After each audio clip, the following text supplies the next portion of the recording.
In September of 1959, one of the most devastating natural disasters in Japanese history struck the nation, Typhoon Vera.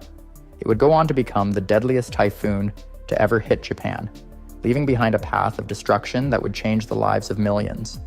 The typhoon's powerful winds, which reached speeds of up to 160 miles per hour, and relentless rainfall wreaked havoc on communities, infrastructure, and families across the country. It made landfall on September 26th, with its fury felt most intensely in the central and western regions of Japan. Typhoon Vera began its journey in the western Pacific Ocean on September 20th. It started as a low-pressure system, a common precursor to typhoons, but rapidly strengthened, gaining intensity as it moved toward Japan. The storm's trajectory was almost perfectly aligned to bring it over Japan's main islands. The warm waters of the Pacific Ocean fed the storm, making it grow even stronger as it neared land. By the time it hit Japan, it was already classified as a super typhoon, a term used for storms with sustained winds over 150 miles per hour. The typhoon's impact was felt across a vast area. One of the hardest hit regions was the city of Nagoya, which was submerged by the immense storm surge. The water flooded entire neighborhoods, leaving residents trapped in their homes with no way to escape the rising floodwaters. Along with the storm surge, the relentless rainfall caused rivers to overflow, leading to widespread flooding in towns and villages. As the typhoon roared through, the power was knocked out in many areas, and communication lines were cut off, making rescue efforts even more difficult. The destruction was widespread. Entire communities were decimated, with thousands of homes washed away by the floodwaters or destroyed by the ferocious winds. The physical toll was catastrophic, but the emotional and psychological impact was just as severe. Many people were forced to flee their homes, abandoning everything they had. In some cases, families were separated, unsure if they would ever see their loved ones again. As the storm raged on, the people of Japan found themselves at the mercy of nature's fury. Typhoon Vera's aftermath was nothing short of catastrophic. The official death toll would eventually rise to over 5,000, and many more were injured. The storm left millions of people homeless, displaced by the widespread destruction. Beyond the physical damage to homes and buildings, the typhoon also devastated Japan's economy. With so many industries impacted, people found themselves without jobs and livelihoods, and the country faced a long and difficult recovery process. It would take years for the country to rebuild, and the emotional scars left by the disaster would linger long after the physical damage was repaired. In the immediate aftermath of the typhoon, the Japanese government and emergency services faced immense challenges. The storm's power had left many areas completely inaccessible, and it was days before emergency workers could reach the worst-hit regions. The scale of the disaster was overwhelming, and at first there was little anyone could do to help. People relied on each other for survival, with neighbors coming together to help those in need. Despite the challenges, the resilience of the Japanese people began to shine through as they started the slow and painful process of recovery. Typhoon Vera's legacy would have a profound impact on Japan. It led to changes in disaster preparedness and response, with the government implementing more robust early warning systems and evacuation protocols. While the storm brought unspeakable tragedy, it also shaped the way Japan would handle future natural disasters. The lessons learned from Typhoon Vera continue to influence how the nation prepares for typhoons and other natural events today. The moment Typhoon Vera made landfall on September 26, 1959, it was clear that this storm would leave a mark on history. With winds roaring at over 160 miles per hour and relentless rains, the impact was felt almost immediately. The typhoon's arrival was terrifying, as it came ashore with a force rarely seen in Japan's history. The combination of the high winds and torrential rainfall created a deadly scenario, with homes, roads, and entire towns being wiped away in a matter of hours. In the days leading up to the typhoon's arrival, the government had issued warnings and urged people to evacuate coastal areas, but the scale of the disaster was far beyond what anyone had anticipated. As the storm slammed into Japan's central and western regions, the damage was not just from the winds, but also from the storm surge, which caused flooding in areas that were not even directly hit by the typhoon's winds. The surge brought massive waves that inundated towns along the coast, sweeping away anything in its path. Entire neighborhoods were submerged, and the floodwaters rose quickly, making it difficult for anyone to escape. One of the most shocking consequences of Typhoon Vera was the disruption of Japan's infrastructure. Roads, bridges, and railways were destroyed, leaving many people stranded in places that were difficult or impossible to reach. In some areas, the floodwaters were so deep that they cut off entire communities, leaving people without access to food, water, or medical care. The loss of power across vast areas meant that communications were cut off, making it nearly impossible for rescue teams to coordinate. For those in affected regions, the isolation was a terrifying experience, with no idea when help would arrive. The survivors of Typhoon Vera were left with unimaginable challenges. Many people had lost everything: homes, possessions, and in some cases, loved ones. The typhoon had torn apart the very fabric of communities, and the survivors faced the difficult task of rebuilding not only their homes, but their lives. The sense of loss was overwhelming, and many were left with nothing but the clothes on their backs. For those who had escaped the worst of the storm, the trauma of what they had witnessed was something they would carry with them for the rest of their lives. In the aftermath, the damage was so extensive that Japan struggled to assess the full extent of the destruction. In some regions, it would take days, even weeks, before the true impact of the storm became clear. The country was forced to rely on whatever resources were available to begin recovery efforts. Emergency shelters were set up and relief teams worked tirelessly to provide food, water, and medical assistance. Despite these efforts, the scale of the devastation meant that it would take months, if not years, for the country to fully recover. Japan's government would later face intense scrutiny over its preparedness for such a massive disaster, but in the immediate aftermath, the focus was on survival and recovery. As Japan began the slow process of rebuilding, the emotional scars of Typhoon Vera remained. Survivors often spoke of the horror they had experienced, from the deafening winds to the terror of watching their homes be destroyed by floodwaters. The stories of loss and survival were heartbreaking, and many felt that their lives would never be the same. Yet through all the devastation, there was also a sense of hope. The people of Japan came together to help one another, showing incredible resilience in the face of disaster. It was this strength and determination that would help Japan rise from the ashes of Typhoon Vera and begin the long process of recovery. The lessons learned from Typhoon Vera would go on to shape Japan's disaster preparedness strategy for years to come. While the nation would never forget the horror of that day, the tragedy would also push for advancements in forecasting, evacuation protocols, and response systems. Typhoon Vera's legacy was not just about the lives lost and the destruction left behind, but also about the changes it spurred in how Japan would face future natural disasters. As Typhoon Vera continued its devastating path across Japan, it left behind a trail of destruction that was hard to comprehend. The hardest hit areas were those in central Japan, where cities like Nagoya were caught in the full force of the storm. The damage was so severe that the city, once bustling and full of life, was reduced to a scene of chaos and despair. The floodwaters rose so high that they submerged buildings, streets, and entire neighborhoods. People trapped in their homes were forced to seek higher ground, many of them losing everything they had worked for. In the wake of the typhoon's fury, rescue efforts became an urgent priority. However, the damage to the infrastructure made it difficult for emergency services to reach the most affected areas. Roads were impassable, railways were down, and airports were rendered useless due to the widespread flooding and destruction. For many survivors, the first few days after the storm were marked by uncertainty and fear. They were isolated and cut off from the outside world with little hope of immediate help. One of the most heart-wrenching aspects of the aftermath was the sheer number of people who had lost their lives. The death toll, which eventually surpassed 5,000, was a grim reminder of the typhoon's destructive power. In addition to the loss of life, there was also the immense damage to property, which left millions homeless. Families who had once lived comfortably found themselves displaced and without shelter, while businesses were forced to shut down as they struggled to rebuild. Entire communities were left devastated, and the task of recovery seemed nearly impossible. The damage to agriculture was another significant consequence of the typhoon. Fields of crops, which were vital to the livelihoods of many rural communities, were washed away by the floodwaters. This loss of crops added to the already dire situation, as food shortages became a concern in many areas. With the infrastructure in ruins, transportation of supplies was slow, and many people were left without the essentials they needed to survive. The local economy, which had already been strained by the storm, faced even further setbacks as businesses struggled to get back on their feet. Despite the overwhelming challenges, the people of Japan did not give up. As the days passed and the waters receded, the survivors began to rebuild their homes and their lives.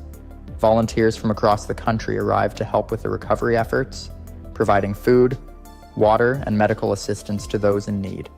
The government worked tirelessly to restore basic services like electricity and clean water, though it would take time for many areas to fully recover. The emotional toll on the survivors was also immense. Many had lost loved ones, and the trauma of witnessing such devastation was something they would carry with them for the rest of their lives. The stories of those who lived through the storm were filled with heartache and loss, but they also reflected the strength of the human spirit. People came together to support one another, offering whatever help they could to those in need. While the scars of Typhoon Vera would remain for years, the resilience and solidarity of the Japanese people became a beacon of hope in the face of tragedy. Typhoon Vera also marked a turning point in Japan's approach to disaster management. The scale of the destruction revealed the vulnerabilities in the country's infrastructure and emergency response systems. It was clear that more needed to be done to prepare for such devastating events in the future. The government, alongside experts in meteorology and disaster management, began to focus on improving early warning systems, enhancing evacuation plans, and strengthening the infrastructure to withstand future storms. These lessons learned from the tragedy of Typhoon Vera would go on to save countless lives in the years to come. The recovery process from Typhoon Vera was long and difficult, but it laid the foundation for a stronger, more resilient Japan. The lessons learned from the disaster were not just about how to prepare for future storms, but also about the importance of community and the strength of people coming together in times of crisis. The impact of Typhoon Vera would be felt for decades, but its legacy also served as a reminder of the importance of preparedness, unity, and hope in the face of adversity. As the months passed and the initial shock of Typhoon Vera's destruction began to fade, Japan's recovery continued at a slow and painstaking pace. The immediate focus was on providing shelter, food, and medical care to the millions of people left homeless or displaced. Relief efforts were in full swing, with both the government and private organizations working tirelessly to deliver aid to those in need. Temporary shelters were set up in schools, community centers, and other public buildings where survivors could find safety and support. However, the real challenge lay in rebuilding homes, schools, and businesses that had been destroyed in the storm. The Japanese government took a central role in coordinating the recovery efforts, focusing on clearing debris, restoring essential infrastructure like water and power supplies, and rebuilding transportation networks. Roads and bridges that had been swept away by the floodwaters were rebuilt, and damaged railways were repaired to allow for the movement of goods and people. The recovery was far from easy, and many areas remained in ruins for weeks or even months after the typhoon had passed. Yet despite these difficulties, Japan showed a remarkable ability to rebound from such a catastrophic event. One of the most significant aspects of the post-Typhoon Vera recovery was the shift in Japan's approach to disaster preparedness and response. The scale of the devastation had exposed critical weaknesses in the country's ability to handle such disasters, particularly in the areas of early warning systems and emergency management. In the years following the typhoon, Japan implemented major changes to its disaster preparedness programs. New infrastructure was built to withstand the impact of future typhoons, and the government introduced more advanced weather monitoring systems to provide earlier warnings to residents in danger zones. These improvements were aimed at ensuring that future storms would not have the same devastating impact. The emotional toll on the survivors of Typhoon Vera also left a lasting mark on the nation. Many people carried the trauma of losing loved ones or witnessing the destruction of their communities. However, in the face of this pain, the strength and resilience of the Japanese people shone through.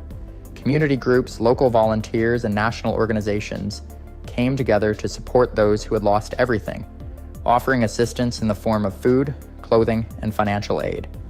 The recovery was not only a physical one, but also an emotional one, as the country worked to heal from the scars of the typhoon. In the years following the disaster, the memory of Typhoon Vera continued to shape Japan's approach to disaster management. The lessons learned from the storm became a crucial part of the country's disaster response strategies, with an emphasis on preparedness, quick response, and community support. Typhoon Vera was no longer just a tragic event in history. It was a turning point that led to significant improvements in how Japan dealt with natural disasters. The legacy of Typhoon Vera is still felt today, with the country continuing to invest in disaster resilience and risk reduction. The importance of building stronger infrastructure, improving early warning systems, and fostering a culture of preparedness became clear. The lessons from the typhoon, while painful, were transformative, shaping the way Japan faces future challenges from nature's unpredictable force. As Japan looks to the future, the memory of Typhoon Vera serves as both a somber reminder of the devastation that natural disasters can bring and a testament to the resilience of the human spirit. The country's ability to recover and rebuild after such a catastrophic event is a story of hope and strength in the face of overwhelming adversity. Typhoon Vera may have left behind a trail of destruction, but it also sparked a movement towards a more prepared and resilient Japan, where communities are better equipped to face the challenges of the future. The Great Chinese Famine was one of the deadliest disasters in human history, a crisis that unfolded over several years and left millions of people starving. While the famine itself lasted from the late 1950s to the early 1960s, the roots of this disaster ran deeper than just a few years of bad harvests. To fully understand what happened, we need to look at the events leading up to it, the decisions that shaped it, and the devastating impact it had on the people of China. The famine was not just a natural disaster, it was largely man-made. It all began with the Great Leap Forward, a massive campaign launched by Chairman Mao Zedong in the year 1958. The goal was to rapidly transform China from an agricultural society into an industrial powerhouse. The idea was simple. By collectivizing farms and focusing on large-scale production, China would supposedly be able to produce more food while also increasing steel and industrial output. On paper, this sounded like a bold and ambitious plan, but in reality, it quickly turned into a disaster. One of the most significant changes was the formation of people's communes. These were massive collective farms where private land ownership was abolished, and farmers were forced to work together under government control. The problem was that these communes were not managed efficiently. Farmers were often assigned tasks they had a little experience with, and traditional farming methods were replaced with experimental techniques that did more harm than good. For example, the government promoted a technique called deep plowing, where farmers were instructed to plow deeper into the soil than ever before, believing it would help crops grow better. Instead, it damaged the soil and made it harder for plants to take root. Another issue was close planting, where crops were planted extremely close together under the assumption that it would lead to higher yields. In reality, this caused the plants to compete for nutrients and sunlight, leading to weaker and less productive crops. At the same time, the government insisted on using excessive amounts of fertilizers, many of which were not suitable for the land, further damaging the soil. These policies, combined with unrealistic production targets, led to widespread crop failures. As the situation worsened, local officials felt immense pressure to report success, regardless of reality. Many inflated their production numbers, falsely claiming that record amounts of grain were being harvested. This deception had tragic consequences. Since the central government believed there was a surplus of food, they continued to demand grain from the countryside to supply cities and even export food to other countries. Meanwhile, the rural population who actually grew the food was left with nothing. To make matters worse, nature dealt its own blows. The year 1959 saw severe droughts across major agricultural regions, further reducing crop yields. Then came flooding, which wiped out even more farmland. The combination of misguided policies and natural disasters created the perfect storm for what was about to come. By the end of 1959, food shortages were becoming a reality for millions of people. Farmers who once had control over their own harvests were now entirely dependent on government distribution, and as food supplies dwindled, starvation began to spread. People started to realize that something was terribly wrong, but the government refused to acknowledge the crisis. Propaganda continued to paint an image of success, and any voices of concern were quickly silenced. The stage was set for one of the deadliest famines in history, but at this point, the full extent of the disaster had not yet unfolded. In the next part, we'll dive deeper into how the famine escalated, the desperate measures people took to survive, and the government's response, or lack thereof, as millions began to starve. As the famine worsened in the year 1960, entire communities began to feel the devastating effects of starvation. Food supplies were rapidly diminishing, and for many rural families, the situation became a matter of life and death. Villages that once thrived on agriculture now struggled to find anything edible, and the once hopeful promises of the Great Leap Forward were now seen as empty words. One of the most tragic aspects of the crisis was how the government continued to deny the severity of the situation. Local officials, under immense pressure to show success, kept reporting inflated harvest numbers to higher authorities, these false reports created a deadly cycle. Since the central government believed the countryside had an abundance of food, they continued to take large portions of the harvest for cities, state reserves, and exports. The result was devastating. Rural villages, where the majority of China's population lived, were left with little to nothing to eat. At the same time, strict government policies made it nearly impossible for people to seek food elsewhere. Travel restrictions prevented villagers from leaving their communes to find food in other areas. Those who attempted to leave without permission were often arrested or even executed for defying government orders. The government's grip on information was just as tight. Any discussion of food shortages was seen as a challenge to authority, and those who spoke out were silenced. This created a terrifying situation where people were starving, but the official narrative claimed that everything was improving. Desperation forced people to take extreme measures to survive. Wild plants, tree bark, and even soil became sources of food for those with nothing left. In some cases, villagers dug up old grain husks from the ground, hoping to find any remaining nutrition. Reports from survivors tell of people boiling leather shoes, eating straw, or grinding tree leaves into paste in an effort to stay alive. But these desperate acts were often not enough. Malnutrition spread rapidly, leading to disease, weakness, and death. Adding to the suffering, famine-related diseases began to take hold. When people are severely malnourished, their immune systems weaken, making them more vulnerable to illness. Dysentery, typhoid, and other deadly diseases spread quickly in the weakened population. The lack of proper sanitation and medical care only worsened the crisis. Villages that had once been full of life became eerily quiet, as more and more people succumbed to hunger and disease. Despite the clear signs of a nationwide catastrophe, the government refused to admit the truth. Instead of providing aid, officials doubled down on propaganda, insisting that the famine was either exaggerated or the result of local mismanagement. Some even blamed farmers themselves, accusing them of hoarding food or failing to work hard enough. This denial meant that no real help was given, and millions continued to suffer in silence. By the end of 1960, the death toll had climbed into the tens of millions, but even as entire communities were being wiped out, the worst was still yet to come. In the next part, we'll explore the peak of the famine, the unimaginable lengths people went to in their fight for survival, and how the government's response, or lack of it, sealed the fate of millions. By the year 1961, the Great Chinese Famine had reached its most devastating point. Entire villages had been wiped out, leaving behind abandoned homes, empty fields, and mass graves. The countryside, once filled with hardworking farmers, was now a silent landscape of starvation and suffering. As food supplies ran out completely, people were forced to make impossible choices. In some areas, families resorted to eating clay, sawdust, and even poisonous roots in a desperate attempt to fill their stomachs. Many tried to catch rats, insects, or stray animals, anything that could provide even a small amount of nourishment. But as the famine continued, these sources disappeared as well, leaving people with nothing. Meanwhile, the government's strict control over movement and information only worsened the situation. Farmers were still forbidden from leaving their communes to search for food elsewhere, and the few who attempted to flee were often caught and punished. Many died on the side of roads, their bodies left where they fell, as others were too weak to bury them. The sight of skeletal figures wandering the countryside became tragically common. One of the darkest aspects of the famine was how those in power continued to prioritize politics over human life.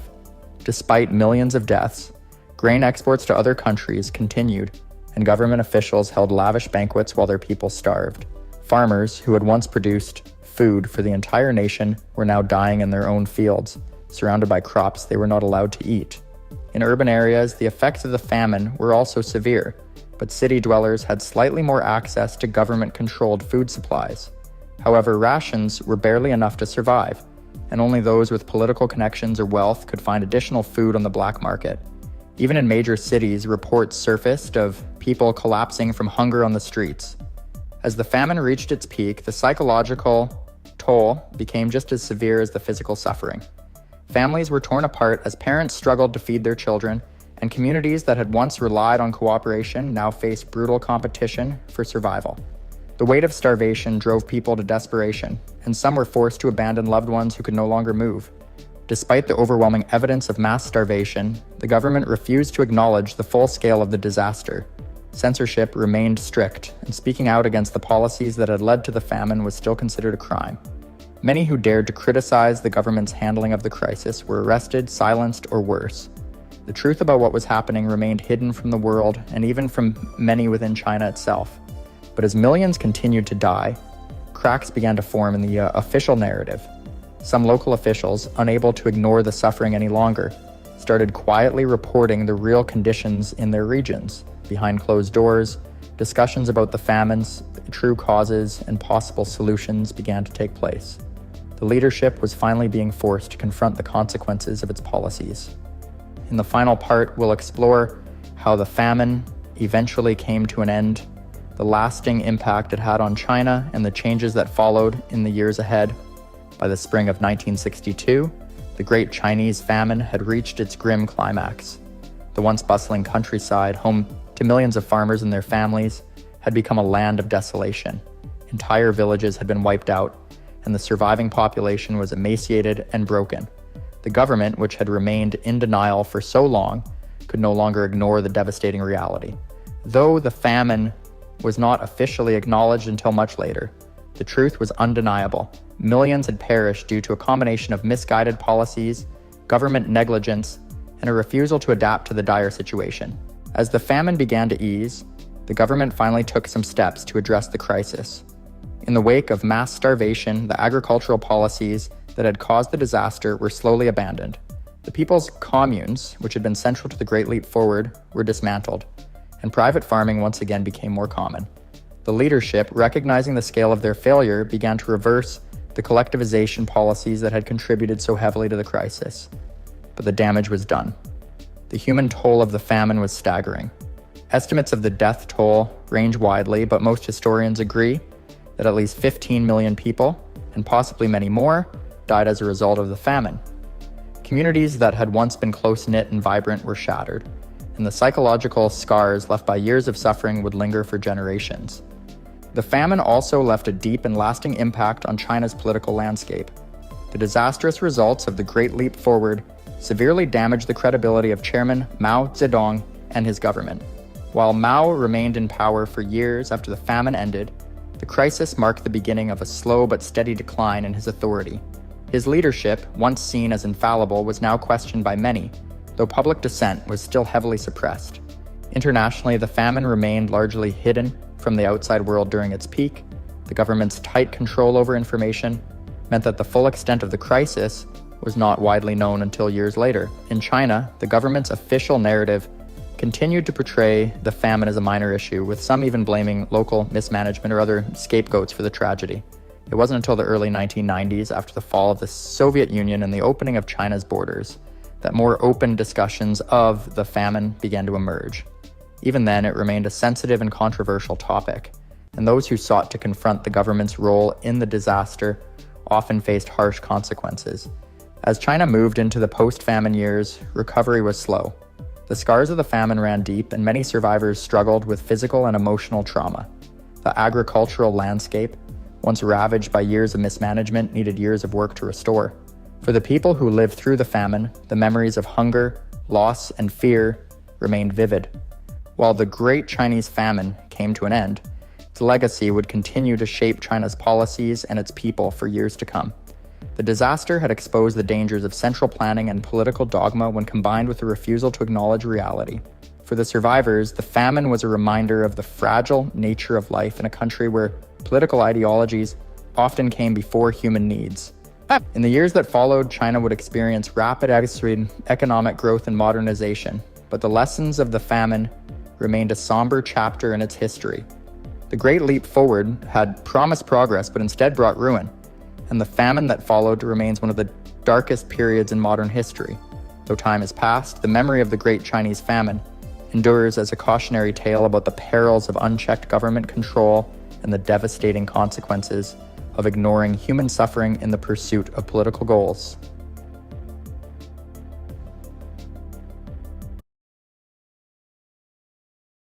In the days leading up to the deadly typhoon that struck Hong Kong in the early morning hours of Tuesday, September 18th of the year 1906, there was no real sign of the devastation that was about to unfold. Life in the city was moving along like usual. Hong Kong at the time was a growing British colony and a busy international port. Streets were filled with people going about their day, shopkeepers opening stores, boats crowding the harbor, trams running through the heart of the city, and locals navigating their daily routines. There had been storms before, of course. Typhoons weren't new to the region, but this one would end up being one of the deadliest natural disasters in the city's history. The warning signs were subtle at first. The barometer began to drop steadily on the morning of the storm. Between 8 o'clock and 10 o'clock that morning, the pressure fell from 29.74 to 29.28 inches of mercury.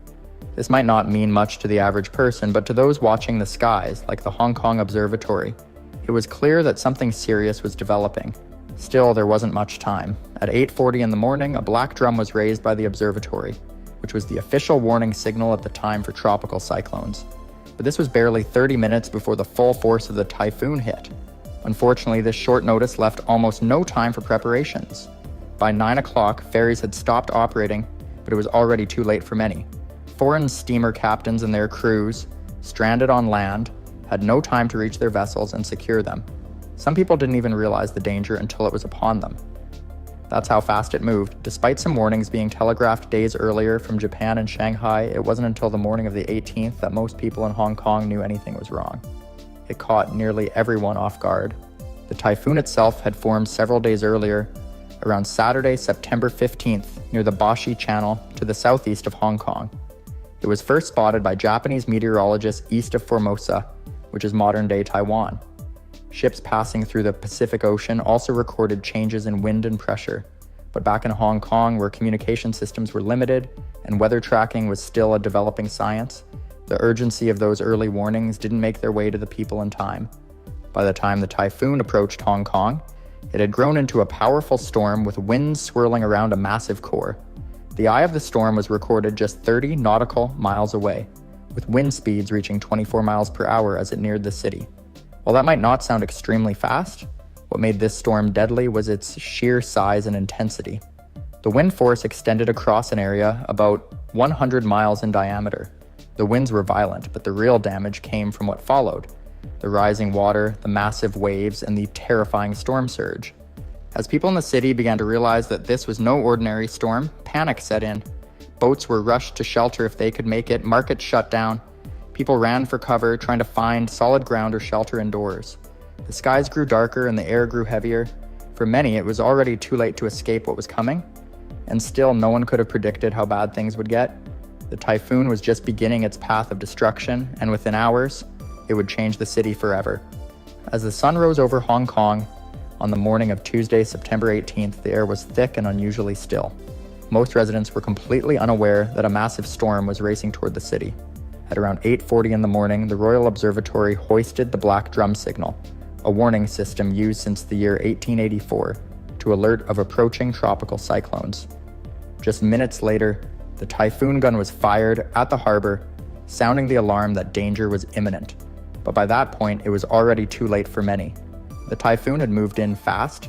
In just 2 hours, barometer readings dropped rapidly, from 29.74 to 29.28 inches of mercury. That kind of drop signaled a sudden and extreme pressure change, a sure sign of the approaching storm's intensity.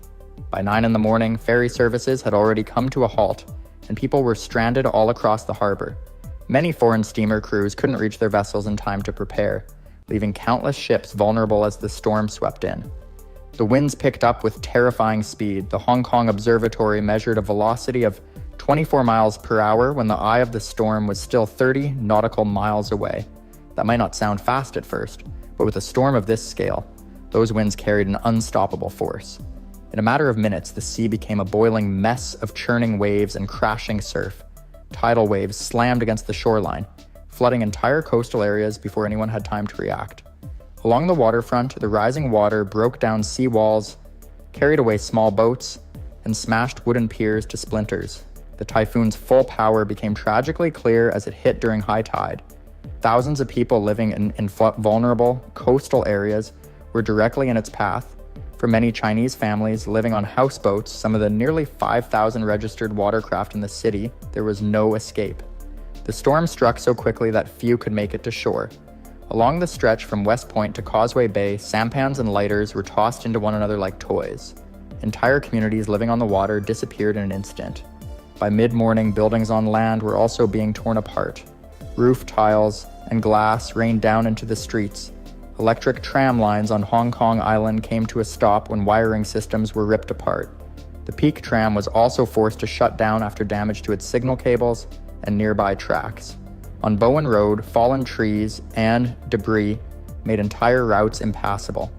At the Botanical Gardens, many trees were destroyed, although the zoological section somehow made it through untouched. The storm showed no mercy. At West Point, major warehouses, including those owned by Jardine, Matheson, and Jebsen and Company, lost their roofs and had their walls ripped away. Piers collapsed across the Central District, including the Star Ferry Wharf, Blake Pier, and Queen's Statue Wharf. Even newly constructed landmarks like the General Post Office and the Supreme Court site were heavily damaged, their bamboo scaffolding torn down and scattered across nearby roads. This typhoon didn't just damage a few structures. It overwhelmed every part of life in Hong Kong, from transportation and housing to public safety and communication. And all of it happened in just a few short hours, leaving the city in shock and on its knees. But as devastating as this was, the true scale of the disaster would only become clear as people began searching for loved ones in the wreckage. Next, we'll look at the tragedy that unfolded in the harbor, with ships sunk, hundreds of lives lost, and heroic rescues carried out in the middle of the storm. As the typhoon continued its assault on Hong Kong, the waters of Victoria Harbor turned into a deadly trap. The chaos reached its peak between 10 in the morning and noon, when winds blew with hurricane force and the sea surged over the seawalls. The harbor, normally a place of trade and activity, became unrecognizable. Massive waves rose up without warning, some said to be over 30 feet high, crashing down on vessels of all sizes. More than 200 ships and boats were damaged or sunk. Among them were ferries, cargo steamers, and fishing junks. The Chung Shan, a large steamer, was thrown from its mooring and slammed into the dockside before capsizing. The Yunnan, another vessel anchored near Kowloon, broke free and collided with smaller boats before vanishing beneath the waves. The Japanese freighter Asama Maru, caught in the path of the storm while attempting to leave port, lost control and drifted until it struck a pier. Its hull was badly damaged, but it managed to remain afloat. Countless smaller boats were not so fortunate. Entire fleets of sampans, which served as both homes and workplaces for many families, were shattered by debris or dashed against sea walls. Witnesses later described seeing people clinging to pieces of wreckage or trying to swim through oil-coated water, screaming for help as strong currents pulled them under. The sounds of splintering wood and cries for rescue echoed through the harbor. Rescue efforts began while the storm still raged. British Navy personnel from the HMS Tamar risked their lives by launching lifeboats into the rough water, pulling dozens of people to safety. Police and fire crews also worked to save those trapped on the docks and in partially sunken ships. Some managed to haul survivors up by ropes and ladders, even as the wind threatened to blow them into the sea themselves. Others could only watch helplessly as overturned boats floated past with no signs of life on board.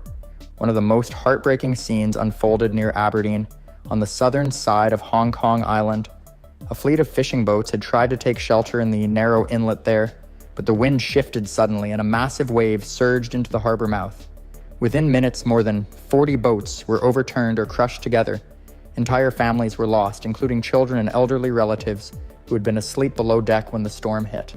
As the winds finally began to weaken around midday, the damage was already staggering. Oil from damaged freighters spread across the water, mixing with floating debris, splintered wood, and unclaimed belongings. The sea, once the heart of Hong Kong's lifeline, had become a floating graveyard. The worst was not yet over, though. Survivors began emerging from shelters, only to find their homes destroyed and loved ones missing.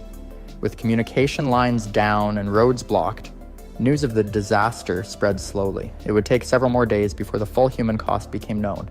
As we wrap up, we'll explore the impact on land, how entire neighborhoods were flattened, how hospitals struggled to keep up with the wounded, and how the government began the long and painful process of recovering from one of the worst typhoons in Hong Kong's history.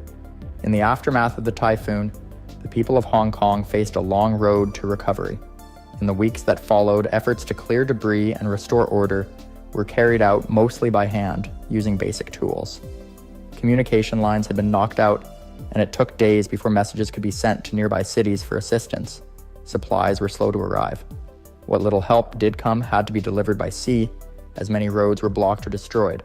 The colonial government conducted an inquiry to understand how the storm had caused so much damage and loss of life. Reports from that time revealed not only the limits of existing infrastructure, but also how ill-prepared the region was for a storm of that strength. The storm pushed the city to think more seriously about long-term planning. In the years that followed, improvements were made to breakwaters and harbor facilities. More attention was given to weather observation, and the typhoon warning system was gradually expanded. But for the people who lived through it, the typhoon left a permanent scar. Many survivors lost their homes, their families, or their livelihoods. For fishermen and harbor workers in particular, the disaster was devastating. Some left the region entirely, while others stayed and rebuilt, one wall at a time. The 1906 Hong Kong typhoon is still remembered today as one of the deadliest natural disasters in the city's history. It highlighted the need for better preparedness, better infrastructure, and better understanding of nature's power. While the city has grown into a modern metropolis over the past century, the memory of that storm remains a reminder that even the most advanced societies are never fully in control when it comes to the force of nature. In the middle of the ocean between the islands of Java and Sumatra, there was a small but powerful volcano known as Krakatoa. It sat in the Sunda Strait, part of a chain of islands in what is now Indonesia. At first glance, it didn't seem especially dangerous. It was just one of many volcanic islands in the region, mostly covered in trees, with steep rocky slopes and quiet coastlines. But Krakatoa had a violent past. Old records and local legends told of earlier eruptions long before the 19th century. Some even said entire civilizations may have been affected by Krakatoa's earlier explosions. Scientists later found layers of volcanic rock in the area that hinted at a massive eruption many centuries earlier, possibly one of the largest the world had ever seen. By the 1800s, the volcano had been silent for a long time. People lived on nearby islands and along the coasts of Java and Sumatra without much worry. The waters around the island were busy with trade ships and fishing boats. The land was rich and full of life. Then, in May of the year 1883, the first clear sign appeared that something was changing. Without warning, Krakatoa began to rumble. A column of ash shot into the sky, surprising nearby ships and startling villagers who could see the black cloud from miles away. At the time, it didn't seem too serious. Many believed the volcano was just letting off a bit of pressure. But scientists of the time, including Dutch colonial officials, took notice. Some began to record the strange activity, keeping notes on the ash, the small earthquakes, and the changing color of the sea near the island. Still, no one could have predicted what was coming. What started as a quiet island in the sea was about to become the center of one of the most powerful natural disasters in recorded history.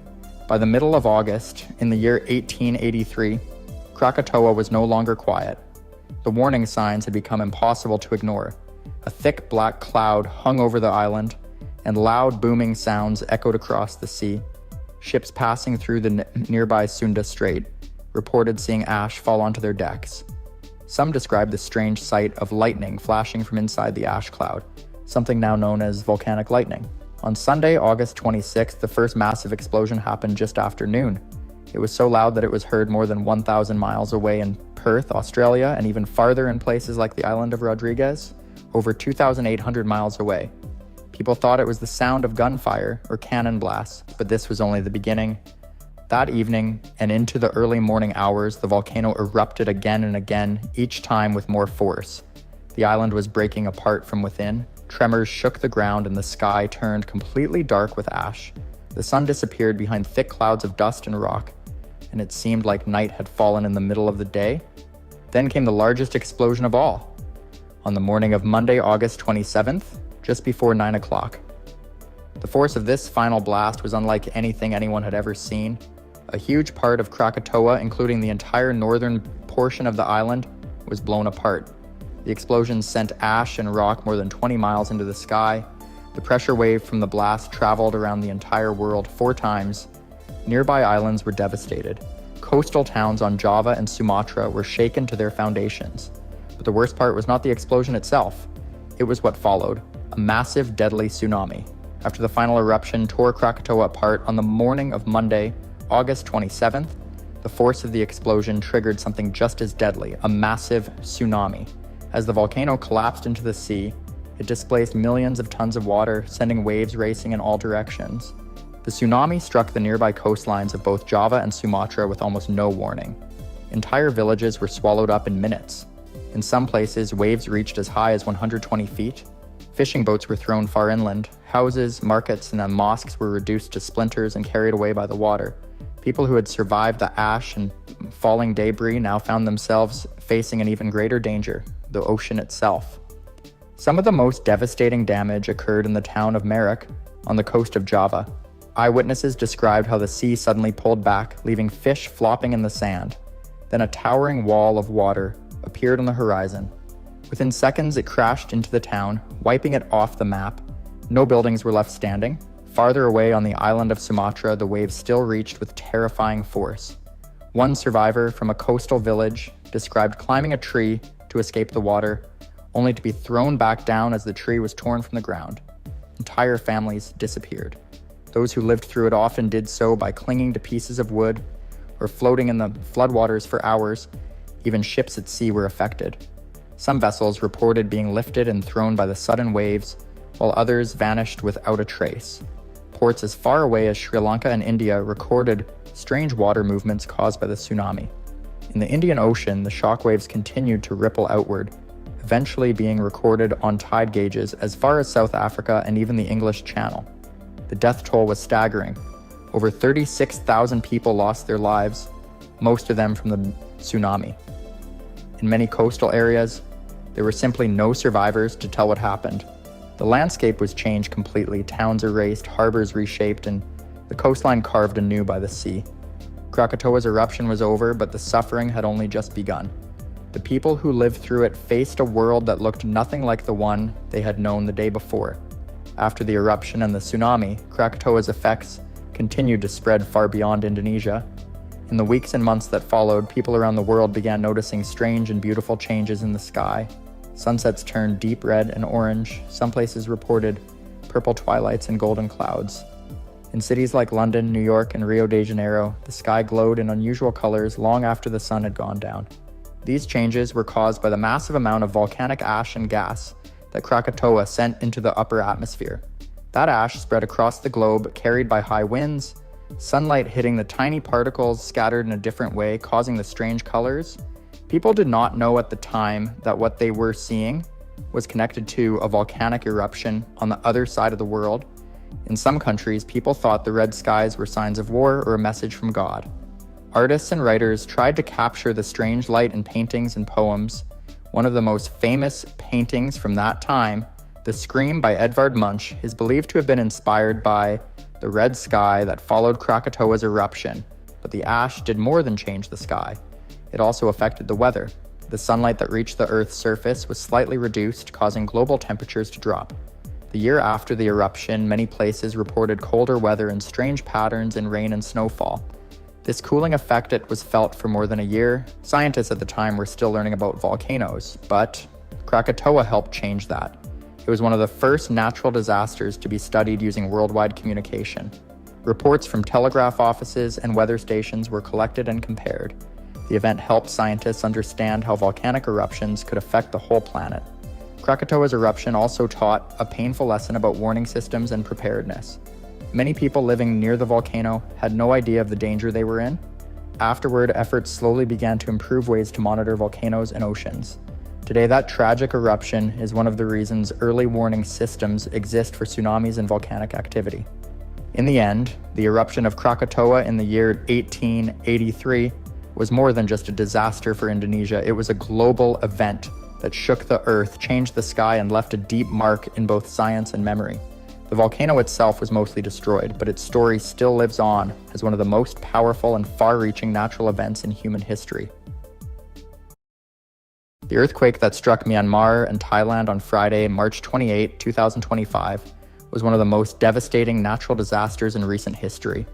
The powerful magnitude 7.7 quake shook the region, leaving behind widespread destruction, loss of life, and a humanitarian crisis that would take years to recover from. The epicenter of the quake was located near Mandalay, Myanmar's second largest city, a region already vulnerable due to its location along the Sagang Fault. This fault is a major tectonic boundary where the Indian and Eurasian plates grind against each other, making it one of the most seismically active areas in Southeast Asia. While scientists had long known that this area was at risk for a major earthquake, the sheer scale of the disaster was something that no one could have fully prepared for. As the ground began to shake around midday, panic spread across cities and towns. In Mandalay, centuries-old Buddhist monasteries crumbled, trapping monks and civilians beneath the rubble. A significant portion of the city was reduced to ruins, with an estimated 1/5 of buildings completely destroyed. In Myanmar, a town near the capital, Naypyidaw, dozens of buildings collapsed, including monasteries, where many lives were lost. The effects of the earthquake were not limited to Myanmar. In Thailand's capital, Bangkok, located over 600 miles from the epicenter. The tremors were powerful enough to send people running into the streets.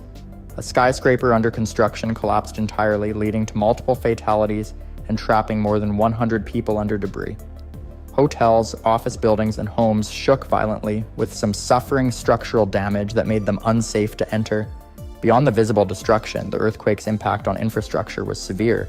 Roads were torn apart by deep fissures, making it nearly impossible for emergency crews to reach affected areas quickly. Bridges collapsed, severing key transportation routes. In Naypyidaw, a 1,000-bed hospital suffered major structural damage, further complicating efforts to treat the wounded. The initial shock was followed by a powerful aftershock and several smaller ones, making rescue efforts even more dangerous. With communications down in many areas, the true extent of the damage was not immediately clear.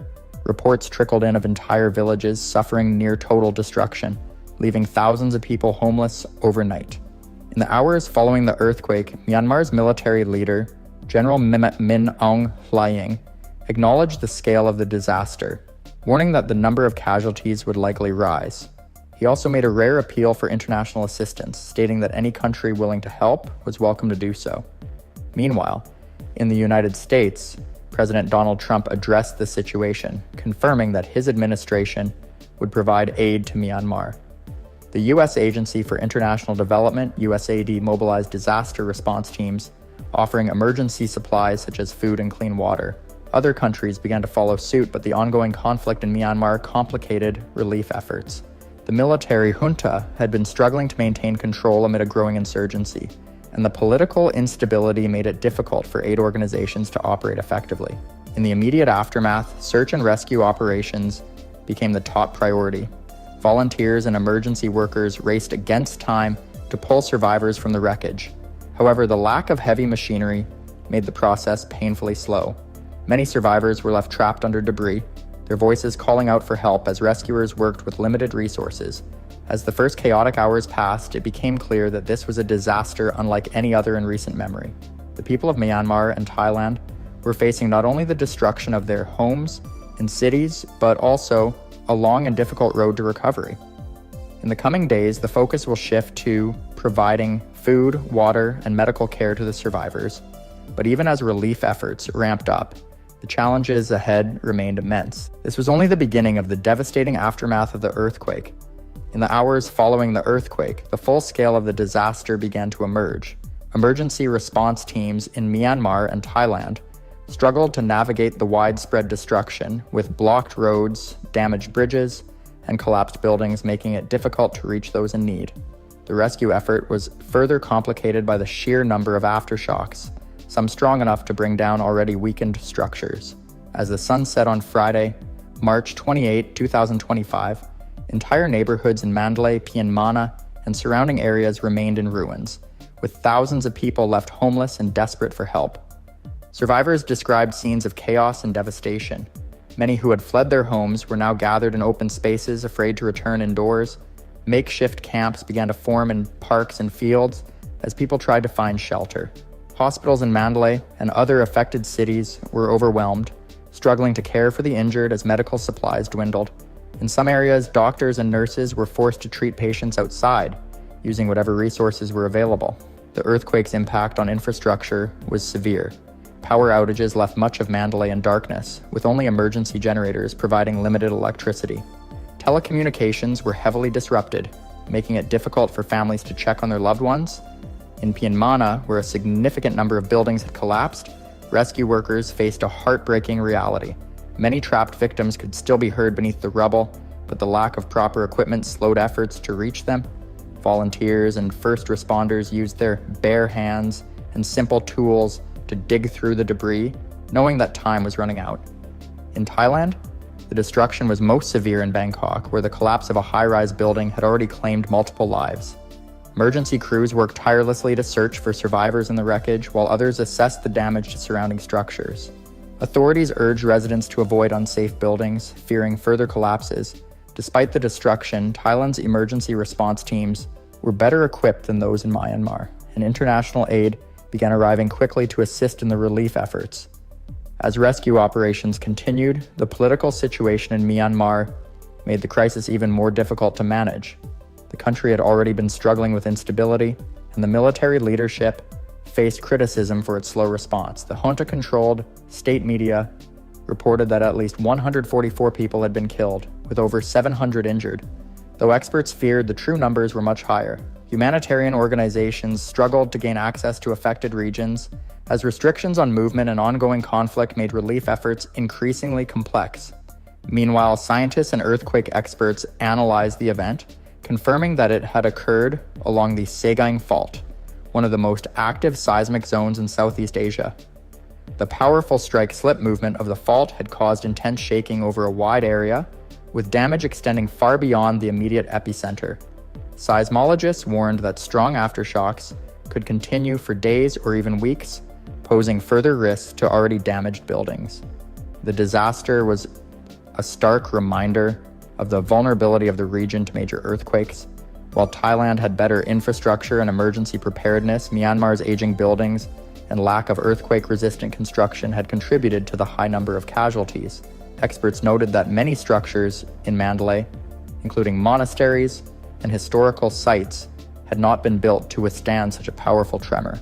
As night fell on the first day after the earthquake, the focus remained on saving lives. Rescue workers continued digging through rubble, medical teams treated the injured with limited supplies, and survivors braced for another night of uncertainty. The true extent of the disaster was still unfolding, and the long road to recovery only just begun.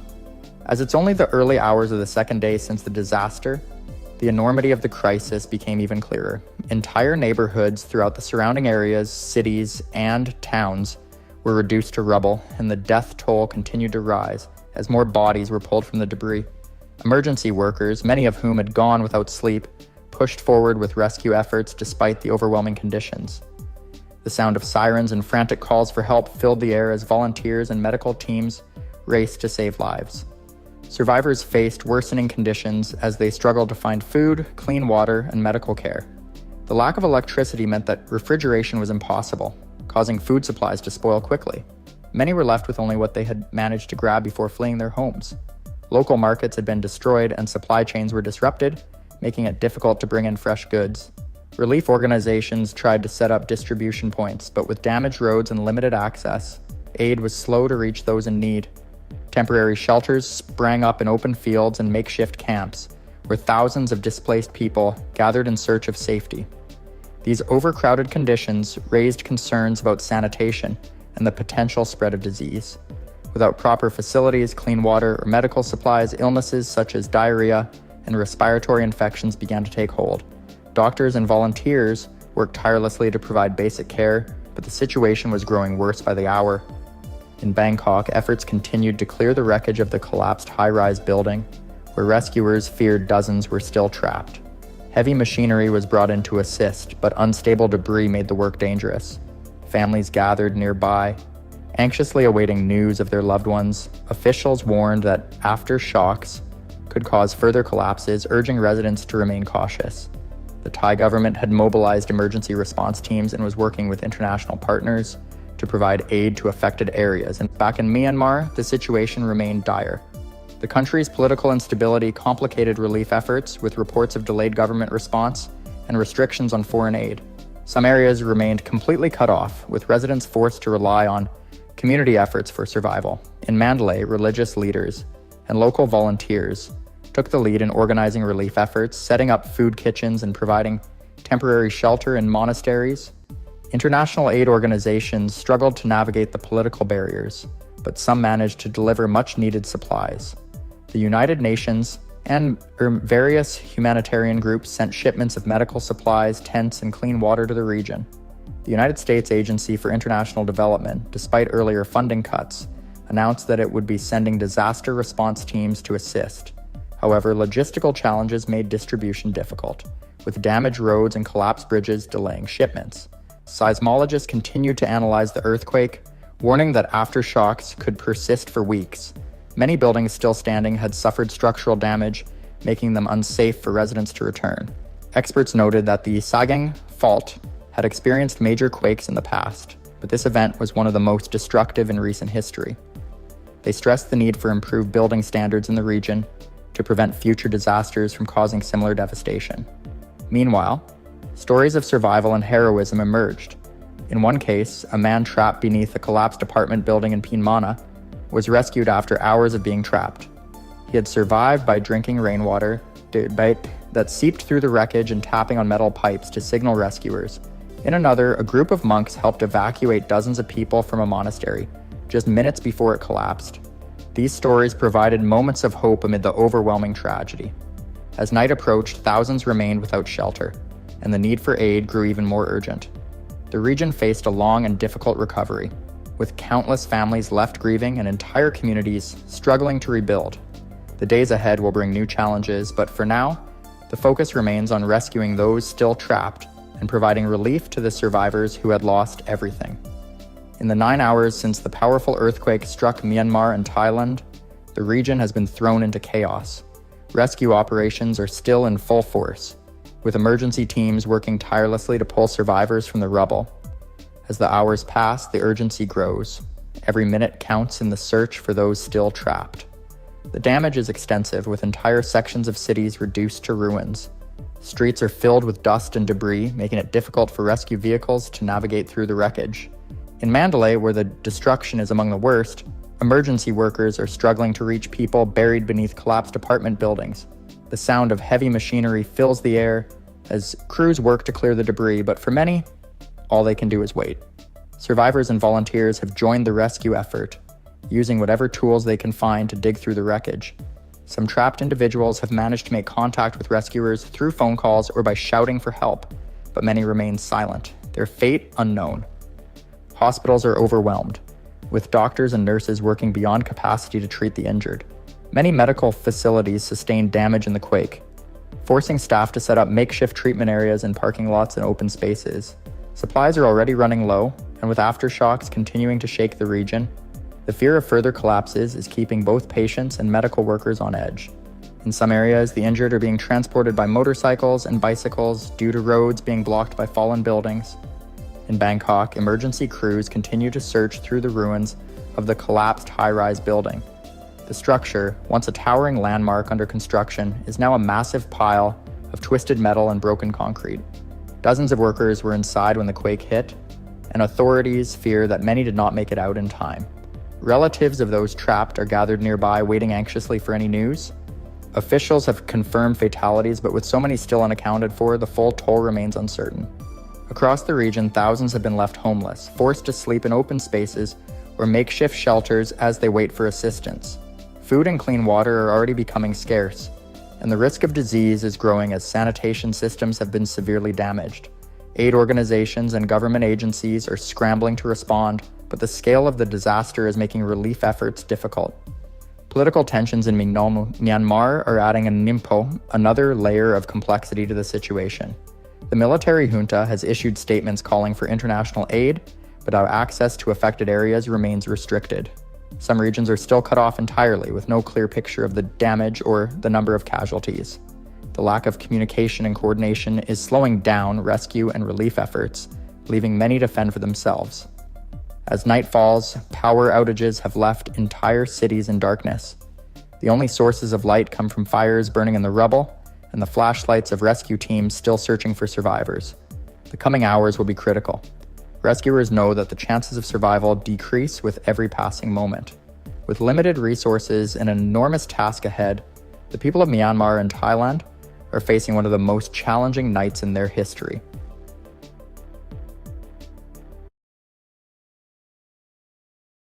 Mount Fuji is one of Japan's most famous landmarks, but beneath its beauty lies a serious threat. It is an active volcano, and though it has been dormant since its last eruption more than 300 years ago, scientists warn that an eruption is still possible. If Mount Fuji were to erupt tomorrow, it could have devastating consequences, not just for Japan, but for the entire world. The Japanese government has been preparing for such a scenario for years. Experts have studied past eruptions, including the massive Hoei eruption more than 300 years ago, to understand what might happen. That eruption blanketed parts of Tokyo, then known as Edo, in thick layers of ash. A modern-day eruption could be even more catastrophic, as Japan's population and infrastructure have grown significantly since then. Scientists closely monitor Mount Fuji for any signs of activity using seismic sensors, satellite imagery, and gas analysis. Although there are currently no immediate warnings, the possibility of an eruption remains.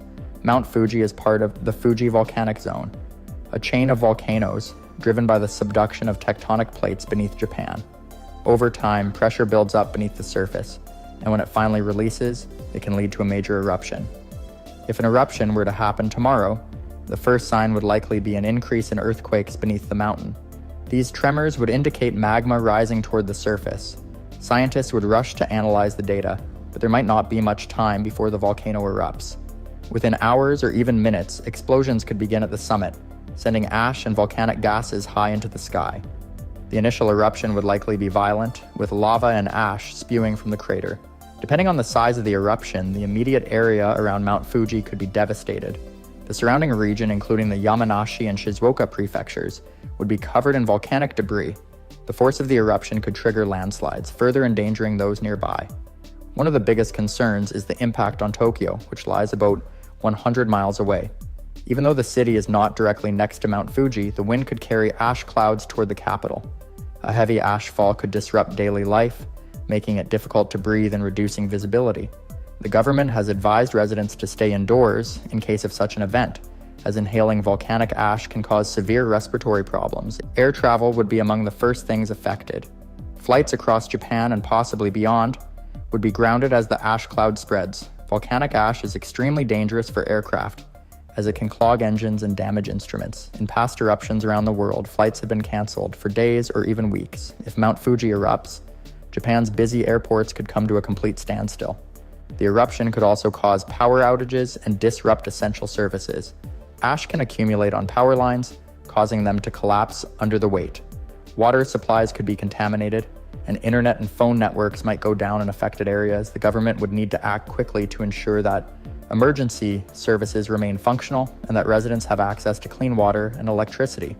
This hypothetical scenario is not just speculation. Japan has been making detailed preparations in case Mount Fuji erupts. The government has already released guidelines for residents, advising them to store at least 2 weeks' worth of food and water. Officials have also mapped out evacuation routes and designated shelters. However, no one can predict exactly when the next eruption will happen. Scientists warn that even though Mount Fuji appears calm now, it could erupt at any time, and the consequences could be catastrophic. As we move on, we will explore how the eruption could unfold over the first few days and the long-term damage it could cause. As the eruption of Mount Fuji continues into its first full day, the situation worsens. The initial explosions have sent ash and volcanic gases high into the atmosphere, and the skies above central Japan are darkened. The once iconic peak of Mount Fuji is now covered in thick clouds of smoke, obscuring it from view. Tremors still shake the ground, a sign that the eruption is far from over.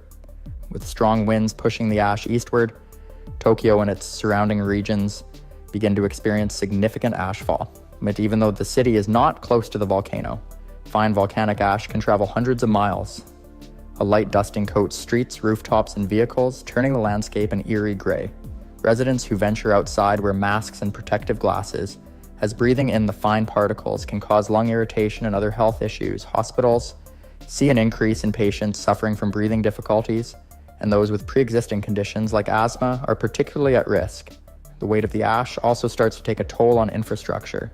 Although only a few centimeters have accumulated in some areas, it is enough to clog drainage systems, making roads slippery and dangerous. If the eruption continues, heavier ashfall could collapse roofs, disrupt transportation, and cause severe structural damage. Officials work urgently to clear major highways, but visibility is low, and driving conditions remain hazardous. Japan's famed bullet trains, known for their speed and efficiency, are halted as a precautionary measure. Even a small amount of ash can interfere with train operations, and major railway lines suspend service until the tracks can be cleared and the risk assessed. In some areas, bus services and subways continue running, but delays and overcrowding become widespread. With public transportation disrupted, people struggle to reach their workplaces, and businesses begin shutting down. Air travel remains at a standstill. Airports in Tokyo, Osaka, and Nagoya cancel all flights, as volcanic ash poses a serious threat to jet engines. The international impact begins to grow as flights scheduled to land in Japan are diverted, and airlines worldwide adjust their schedules to avoid the expanding ash cloud.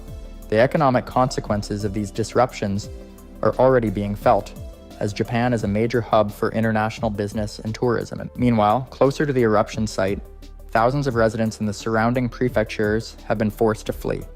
Evacuations continue as emergency shelters fill with people seeking refuge. Some roads leading away from Mount Fuji are covered in ash or partially blocked by falling debris, making travel slow and difficult. Authorities use helicopters and boats to evacuate those stranded in the hardest hit areas. As the hours pass, scientists monitoring the eruption analyze data to determine how long it may last. Volcanic activity can be unpredictable. Some eruptions weaken within days, while others continue for weeks or even months. If Mount Fuji follows the pattern of its past eruptions, the danger is far from over. The presence of pyroclastic flows, fast-moving currents of hot gas and volcanic material, is another major concern. These flows, which can reach speeds of hundreds of miles per hour, are impossible to outrun and can destroy everything in their path. Japan's government urges citizens to remain indoors if they are not in immediate danger.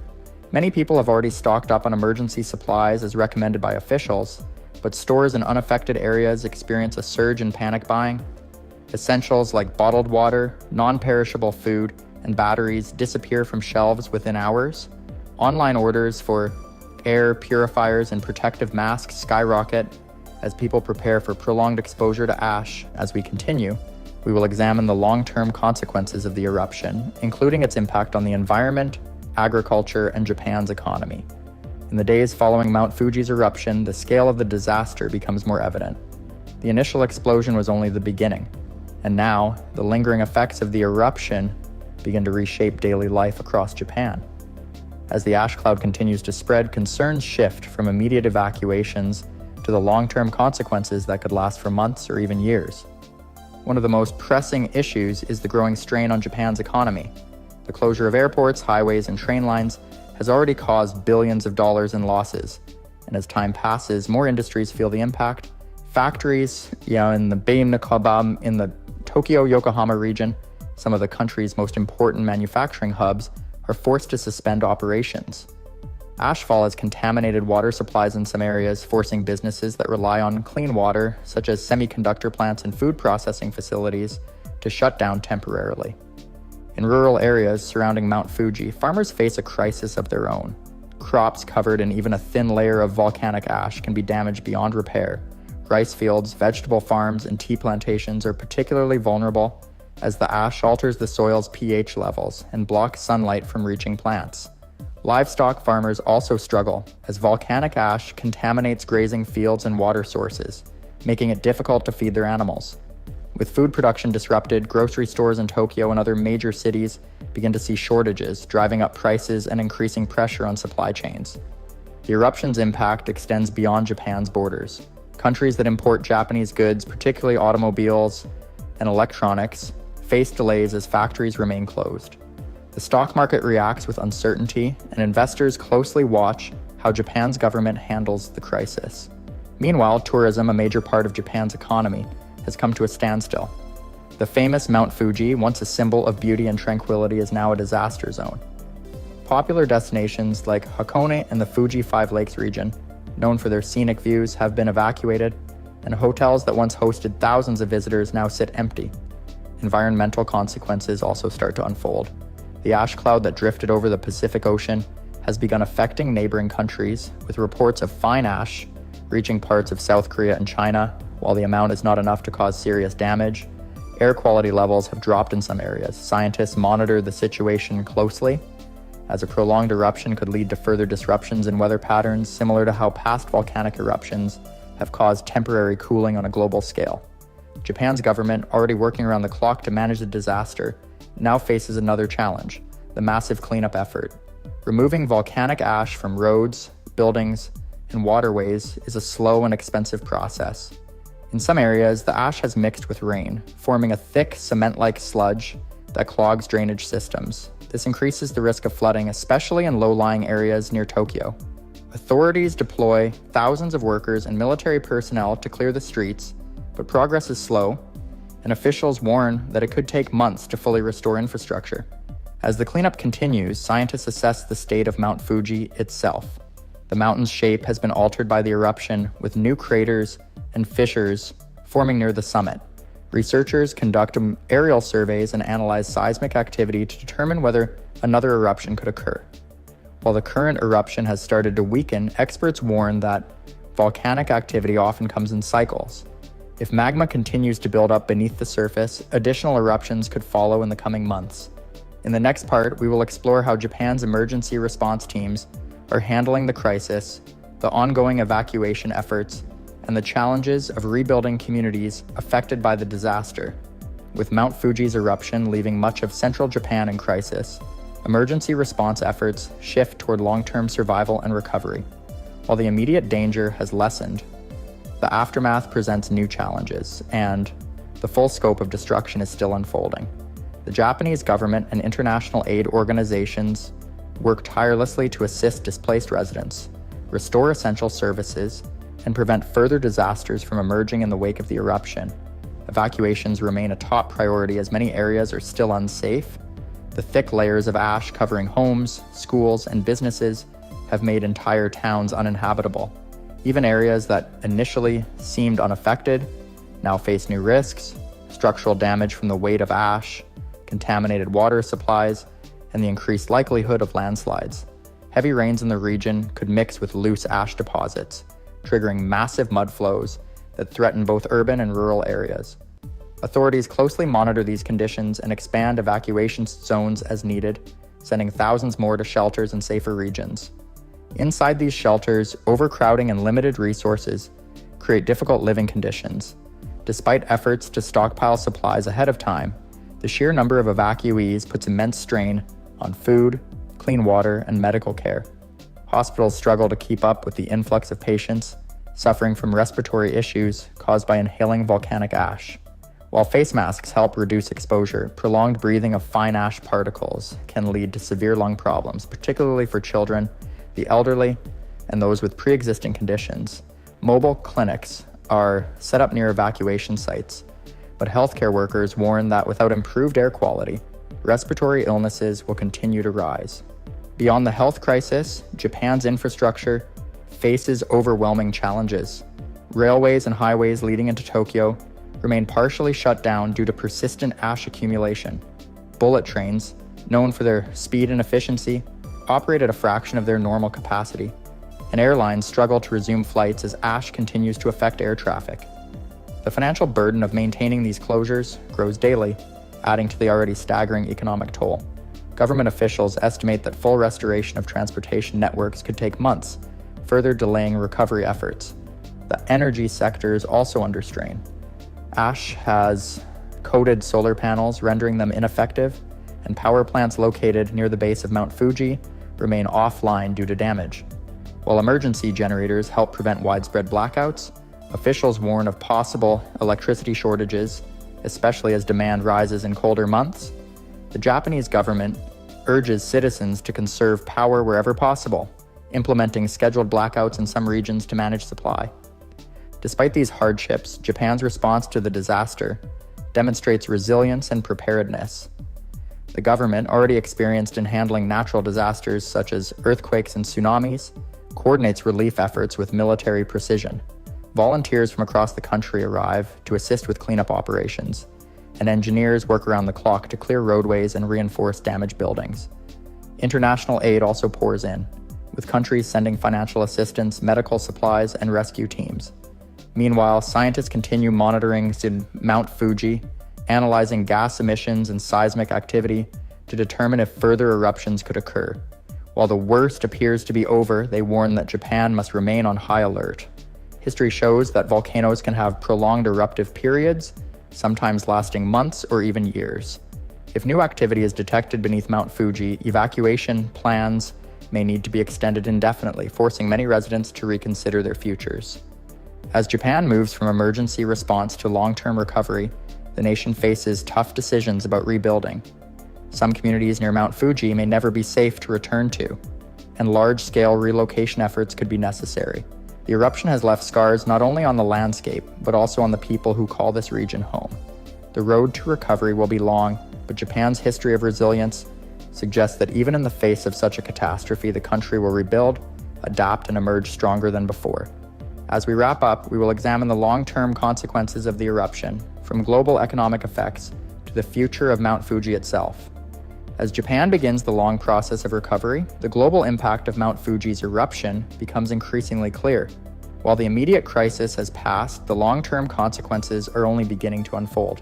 From economic disruptions to environmental changes, the effects of this event will be felt for years. One of the most significant global impacts is on trade and commerce. Japan, a major player in global markets, faces challenges as industries struggle to recover. Manufacturing plants shut down due to ash contamination, supply chains remain disrupted, and exports slow as ports along the Pacific coast work to clear debris and repair damage. The electronics and automotive industries, which rely on precision manufacturing, are particularly affected, causing ripple effects in international markets. Companies dependent on Japanese parts and technology experience delays, driving up costs worldwide. Tourism, a key part of Japan's economy, also suffers. Mount Fuji, once a major attraction, is now a restricted zone due to unstable ground and ongoing seismic activity. Popular travel destinations across central Japan report massive declines in visitors, and airlines struggle to resume normal operations. While the government plans to launch recovery campaigns to rebuild tourism, the uncertainty surrounding Mount Fuji's condition leaves many hesitant to return. Environmental consequences extend far beyond Japan's borders. The vast amount of volcanic ash released into the atmosphere affects global weather patterns. Scientists observe a temporary cooling effect as the fine particles reflect sunlight away from the Earth's surface. This could lead to unusual weather conditions in the coming years, altering monsoon patterns in Asia and affecting agricultural production in regions thousands of miles away. Crop yields in various countries may decline, leading to food shortages and price increases.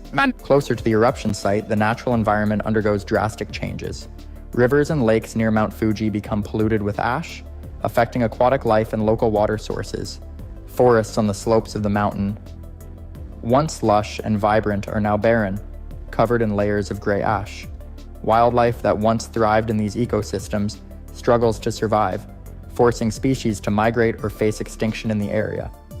Scientists begin long-term studies on how the eruption has altered the region's biodiversity and what recovery efforts may be needed.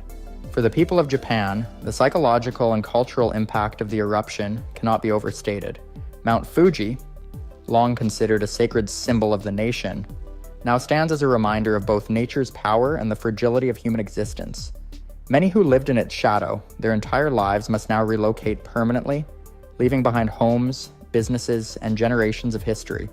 The Japanese government provides financial aid and relocation assistance, but rebuilding lives proves to be just as difficult as reconstructing cities. Despite the devastation, Japan demonstrates remarkable resilience. Reconstruction efforts begin almost immediately, with engineers designing stronger buildings, improved evacuation routes, and better infrastructure to withstand future disasters. Scientists use new data from the eruption to refine prediction models, hoping to improve early warning systems. The experience serves as a reminder of the importance of preparation, not just for Japan, but for nations worldwide that live in the shadow of active volcanoes. As time passes, Mount Fuji will slowly recover, and so will the communities that surround it. Though its landscape has changed, its significance remains. The eruption of Mount Fuji is a defining event in Japan's history, one that reshapes the country but does not break it.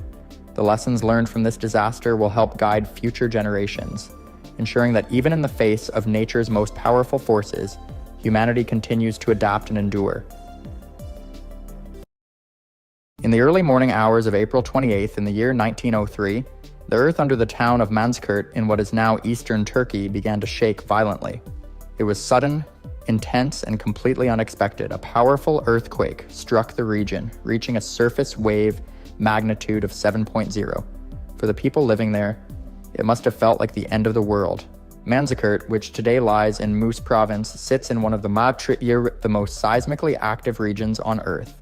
The ground beneath eastern Turkey is under constant pressure because it lies along the boundaries of major tectonic plates. The Arabian Plate is pushing into the Eurasian Plate from the south, while the Anatolian Plate, which holds most of Turkey, is being squeezed and pushed westward. This collision zone has produced earthquakes for thousands of years and still does today. Back in 1903, there were no early warning systems. People had no way to prepare for what was coming. The shaking began without warning, and within minutes, homes, buildings, and entire neighborhoods had crumbled. The earthquake caused massive destruction across the region. 12,000 homes were completely destroyed. Not damaged, gone, flattened. For people living in rural villages with simple stone or mud brick homes, there was no protection when the earth turned violent. The shaking was so strong that the ground split in places, and landslides were triggered in nearby hills. Thousands of animals, over 20,000, died, many crushed in collapsed barns or caught in the chaos that followed. For a region that relied heavily on agriculture and livestock to survive, losing that many animals was not just a loss of life, it was a loss of livelihood. But the most heartbreaking toll was the human one. An estimated 3,500 people were killed in the disaster. Entire families were wiped out in an instant. Survivors were left digging through the ruins with their bare hands, searching for anyone who might still be alive. The sound of weeping and shouting filled the air in the hours after the shaking stopped. Nearby cities and towns like Erzurum and Bitlis felt the earthquake too. Though the damage there was less severe, buildings cracked and panic spread. Roads and trails used for travel became blocked by debris, making rescue efforts even harder. And because this was the early 20th century, there were no helicopters, no quick emergency teams. Help came slowly, by foot, by cart, or not at all. The people of Manzikert had no choice but to rely on each other. Neighbors helped neighbors, even while grieving their own losses.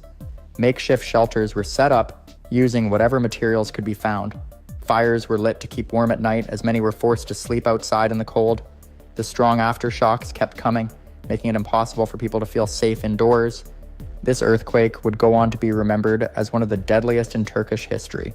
But it was only the beginning of the hardship. The full impact of the 1903 Manzikert earthquake would be felt for years to come.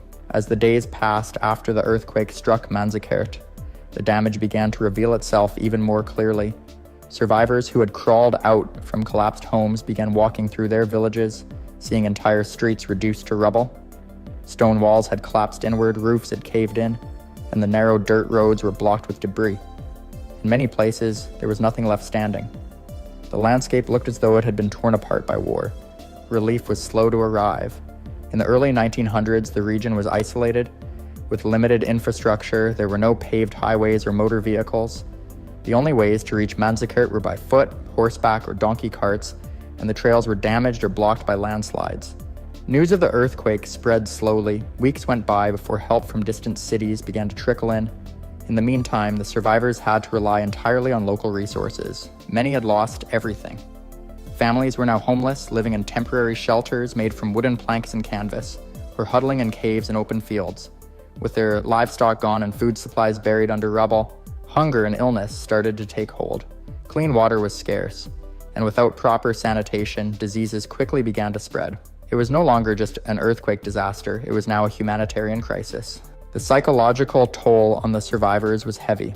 Every aftershock brought fresh fear. People were afraid to sleep indoors, even in buildings that were still standing. Children cried at the sound of the ground rumbling, and adults kept one eye on the horizon, watching for dust clouds that signaled a new collapse or landslide. Entire communities were gripped by fear and uncertainty. Beyond Manzikert, the earthquake was felt across much of eastern Anatolia. In cities like Erzurum and Bitlis, the shaking caused damage to important structures. Mosques, markets, and schools showed signs of cracking, and some smaller buildings collapsed. Though the destruction was not as complete as in Manzikert, it served as a reminder of just how far-reaching the earthquake had been. Even regions not directly in the epicenter were affected economically and emotionally. In the countryside surrounding Manzikert, farmers were devastated. The land had shifted, irrigation systems were damaged or destroyed, fields were torn apart, and in some areas, the soil had been displaced so badly that planting crops was no longer possible. Entire growing seasons were lost. Combined with the deaths of 20,000 animals, it meant that famine was now a looming threat. The Ottoman authorities at the time did what they could, but the response was limited. There was no central disaster agency, no stockpile of supplies, no formal rescue teams. Aid depended heavily on local governors, religious leaders, and community volunteers. Donations were sent from neighboring provinces, and religious institutions helped organize relief, but resources were stretched thin. The disaster exposed the vulnerability of rural communities in eastern Turkey.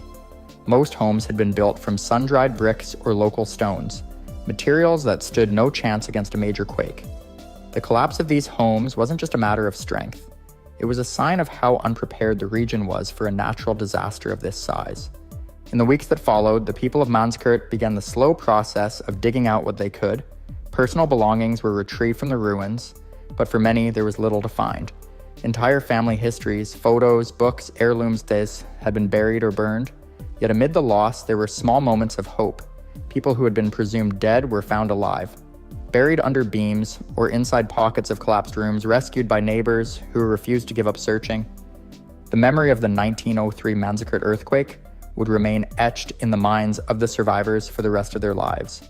But this was only the early phase of a much longer journey.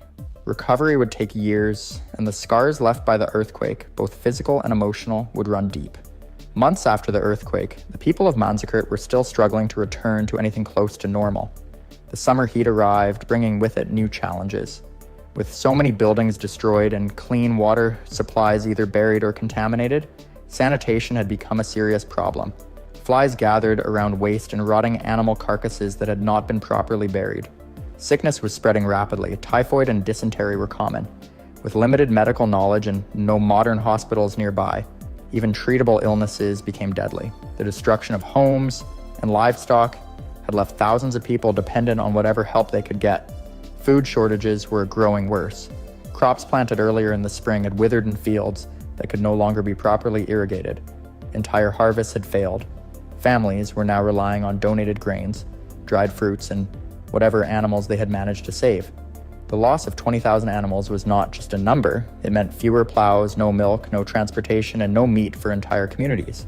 Despite the devastation, some rebuilding efforts had started. Using what materials they could find, wood, salvaged bricks, mud, people began putting up temporary homes. These makeshift shelters offered little protection against the weather, but they were a sign that the town was not giving up. Stonemasons and laborers came from neighboring villages to help, even though many of them had suffered losses themselves. In the absence of formal engineering knowledge, homes were rebuilt in much the same way they had been before, leaving them just as vulnerable to future quakes. Religious leaders played a big role during this time.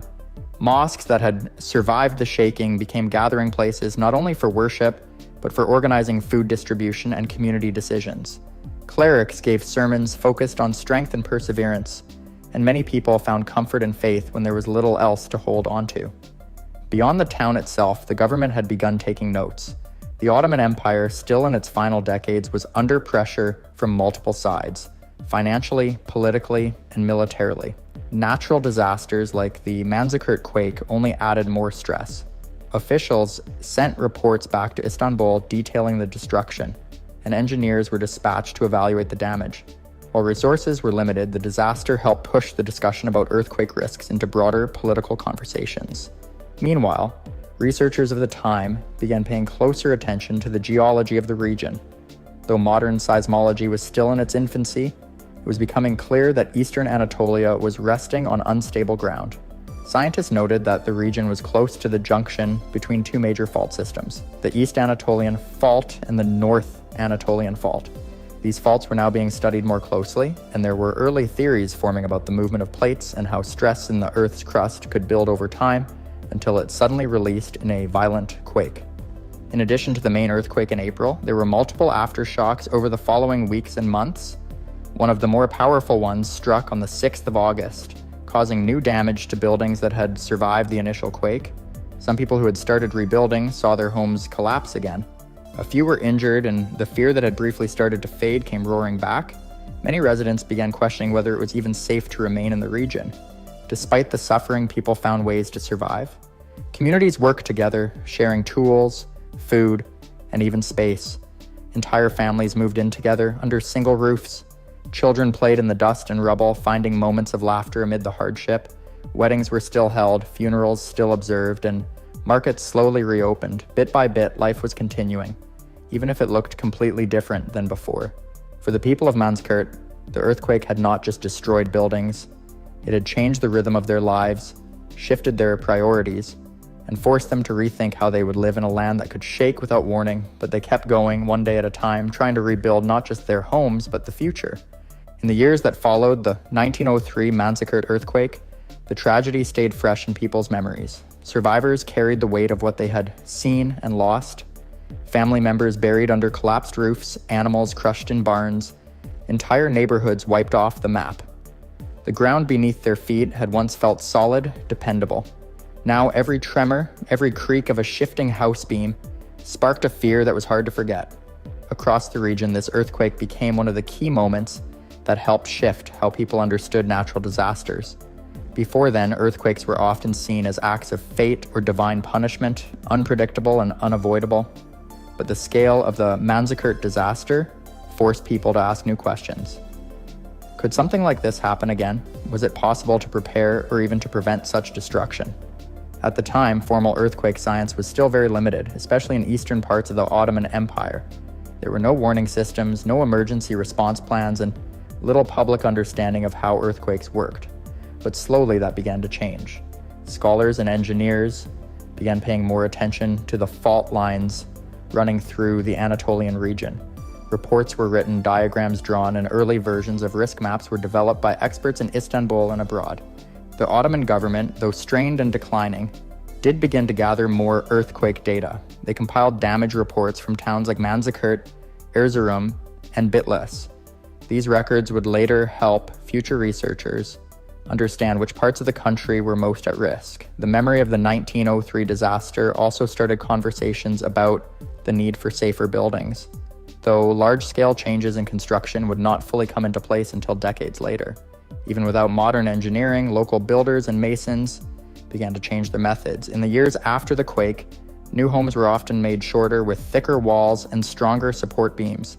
People experimented with new materials when they gained a when they could get them, hoping to avoid the same total collapse if another quake hit. Though these improvements were small, they marked the start of a long journey toward earthquake-resistant design. The disaster also left behind lessons in human resilience. Communities that had been torn apart slowly rebuilt themselves. Fields were planted again. Children born after the quake grew up hearing stories of survival and loss. Local traditions of sharing and mutual aid grew stronger. In some villages, neighbors formed informal watch groups that kept an eye out for signs of danger, shifting rocks, strange animal behavior, or unusual ground movement. Manzikert itself never forgot what happened. For decades, the earthquake remained part of its identity. Stories were passed down from elders to children, describing the moment the earth cracked open and the dust swallowed everything. The quake had reshaped more than just the land. It had changed the way people lived, worked, and thought about their future. Across Turkey, the Manzikert quake is now remembered as one of the earliest major disasters of the 20th century. It helped lay the groundwork for future efforts in earthquake preparedness, though progress would take many years. By the end of the 20th century, more than 100 earthquakes of magnitude 7 or greater had struck the country, killing more than 100,000 people and injuring many more. Each one added new urgency to the call for safety and preparedness. And today, Turkey has modern seismology centers, early warning systems, and strict building codes in many regions. These advances were not born overnight. They came from decades of hard lessons, of loss and recovery, and the 1903 Manzikert earthquake was one of the earliest and most painful lessons of all. The scars left behind by that earthquake are no longer visible in rubble, but they remain in the country's memory. They remind us of the quiet danger that lives beneath our feet and the strength that people can find when everything falls apart. The Great Hanshin earthquake, also known as the Kobe earthquake, struck Japan on January 17, 1995, with a magnitude of 6.9. It remains one of the deadliest and most devastating earthquakes in Japan's history. This earthquake hit the region around the city of Kobe, located in the Hyogo Prefecture. The earthquake's epicenter was located just off the coast, in the northern part of the Seto Inland Sea, and its impact was felt all across the region, affecting millions of people. The timing of the earthquake could not have been worse. It struck at precisely 5:46 a.m., while most people were still asleep in their homes. The suddenness of the tremor caught many off guard. In just a few moments, the city was shaken to its core and the damage was immediate. Buildings collapsed, roads cracked, and bridges crumbled. The chaos of that morning was overwhelming, with no time for warning or preparation. Kobe, a major port city and one of Japan's most important economic hubs, was severely affected. Its infrastructure was completely devastated, making rescue and recovery operations incredibly difficult. The earthquake caused fires to break out across the city, further hindering efforts to save those trapped under rubble. Many of the older buildings in Kobe, which were not designed to withstand such a powerful quake, were reduced to rubble. Meanwhile, newer, supposedly safer buildings fared better, but even they were not immune to the massive shaking. More than 6,000 people lost their lives that morning, and thousands more were injured. Entire neighborhoods were destroyed, leaving thousands of residents homeless. In addition to the loss of life, the economic toll was staggering. Kobe's port, a vital part of the local economy, was closed due to the destruction, and businesses were forced to shut down as the city struggled to recover from the disaster. In the days and weeks following the earthquake, the scale of the disaster became clearer. The people of Kobe faced a long and grueling recovery process.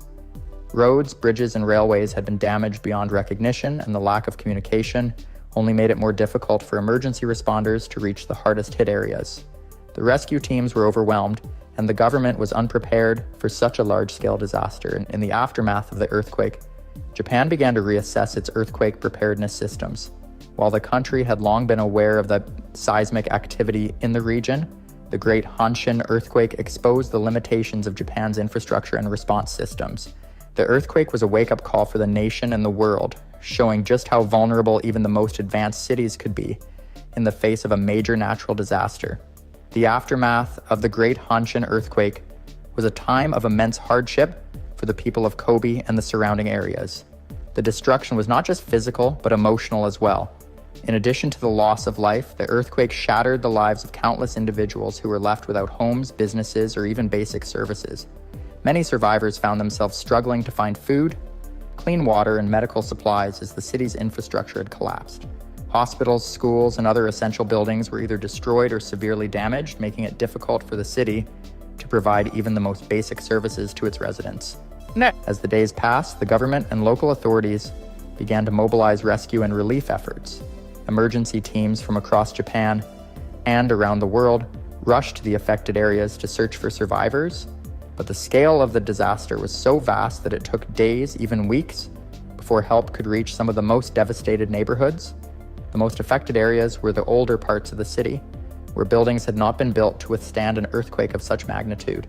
In these areas, entire blocks of homes and businesses were reduced to rubble, trapping people under collapsed structures. One of the major challenges was the lack of accessible roads and transportation. With bridges and highways destroyed, rescue teams had to find alternative routes to reach those in need. This slowed down efforts to rescue survivors and deliver critical aid. The scale of the damage also made it difficult for emergency teams to communicate and coordinate their efforts. For days, many parts of the city were completely cut off from the outside world. The earthquake also caused fires that ravaged large portions of the city. Many of these fires broke out in the immediate aftermath of the quake, fueled by broken gas lines and damaged electrical wiring. The fire crews were unable to reach all of the fires due to the damage to the roads and the overwhelming number of other emergencies. As a result, entire neighborhoods burned for hours, adding to the destruction and further complicating the recovery efforts. In addition to the physical damage, the psychological toll on the survivors was immense. Many had lost loved ones, their homes, and their livelihoods. The trauma of experiencing the earthquake and its aftermath lingered for years, with many people struggling with feelings of grief, anxiety, and fear. In the days and weeks that followed, support services began to be set up to help the survivors cope with the emotional and psychological effects of the disaster. As the immediate shock of the earthquake began to wear off, the long-term impact on Kobe and the surrounding areas became clearer. The damage was not just to the buildings and infrastructure, but to the very heart of the city. Kobe's economy, which had relied heavily on its port and industrial sectors, was devastated. Many businesses were forced to close and unemployment rates soared. The city's economy would take years to fully recover, and the effects of the earthquake were felt across the entire country. The earthquake also raised important questions about the way Japan and other countries approach disaster preparedness.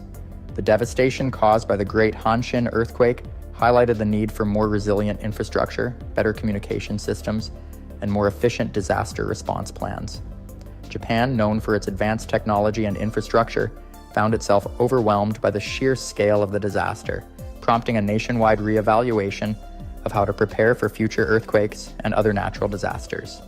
In the wake of the tragedy, Japan committed to rebuilding and improving its disaster preparedness systems.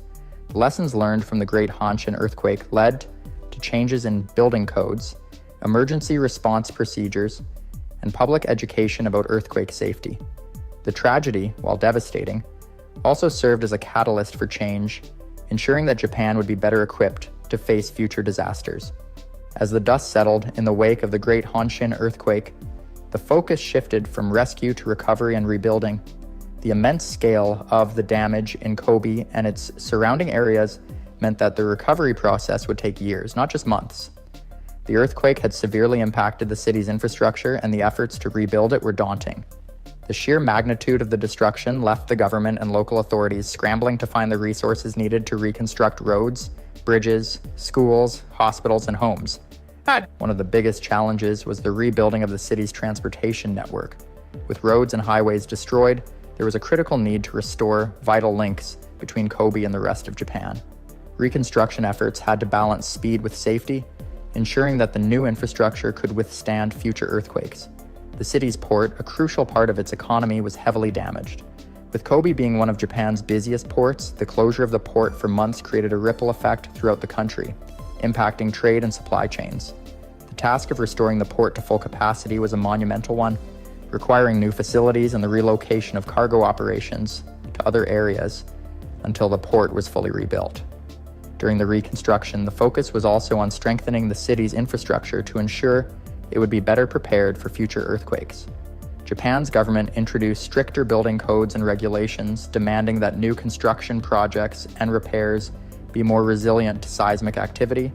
This involved using advanced engineering techniques to reinforce buildings and structures, incorporating new materials that could absorb shock and prevent collapse. Many buildings that were originally constructed with insufficient earthquake-resistant designs were retrofitted to meet these new standards. The goal was to make Kobe and other cities more resilient to earthquakes, reducing the loss of life and property in future events. As rebuilding efforts continued, the emotional and psychological recovery was just as critical. Thousands of survivors had lost family members, homes, and businesses, leaving them grappling with feelings of loss and trauma. The community faced not only the physical challenge of rebuilding, but also the emotional task of coming to terms with the devastation. Local support networks, including counseling services, were established to help individuals cope with the trauma. Many survivors found comfort in rebuilding their communities, forming tight-knit groups that worked together to restore their neighborhoods. This sense of unity and collective strength became a cornerstone of the recovery process. The Great Hanshin earthquake also prompted the Japanese government and experts to reevaluate their disaster preparedness systems. The lessons learned from this disaster were invaluable, leading to the development of more advanced early warning systems, improved disaster response protocols, and a greater focus on community involvement in preparedness efforts. Japan's government took the opportunity to make significant changes in how the country would handle natural disasters in the future.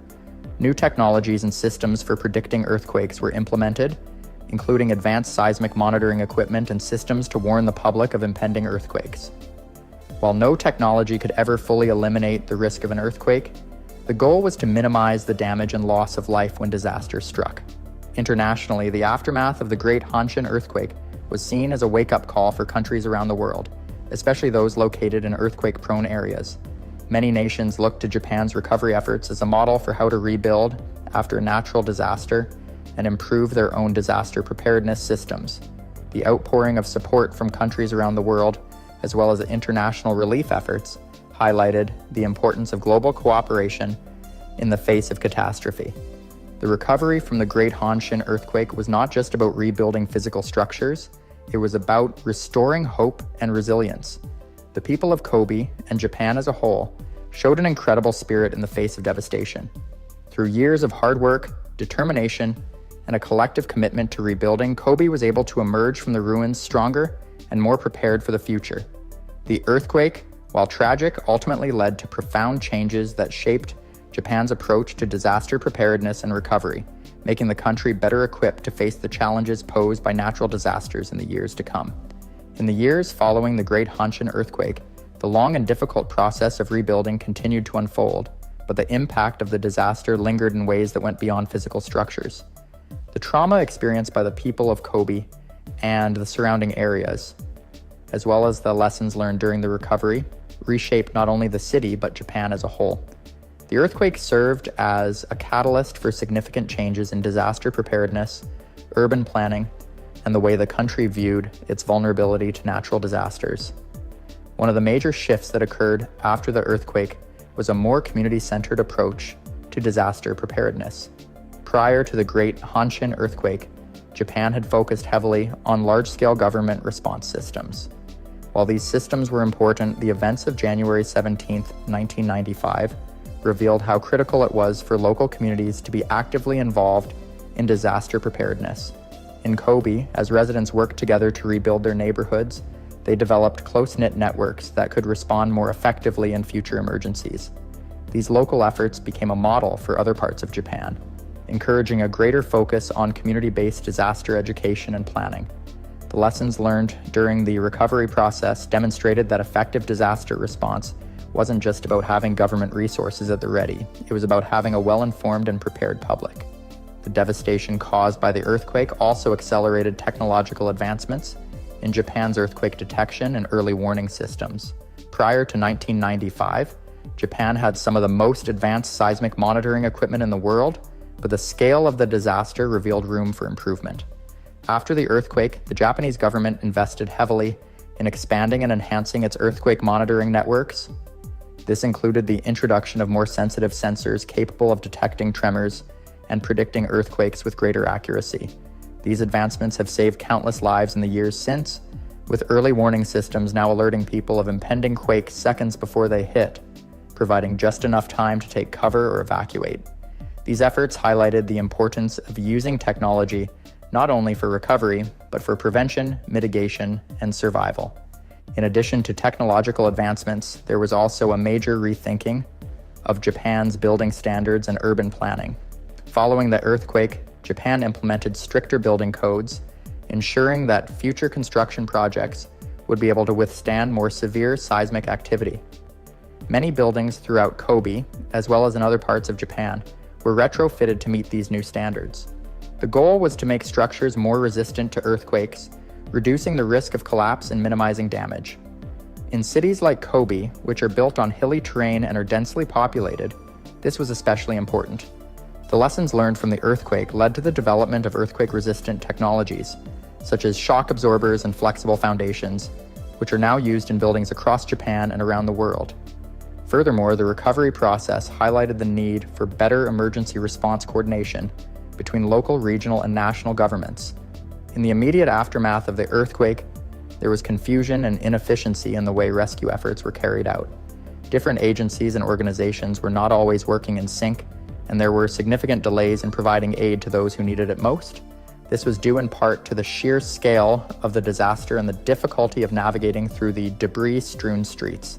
In the years that followed, Japan worked to improve its disaster response systems, establishing clearer lines of communication and coordination.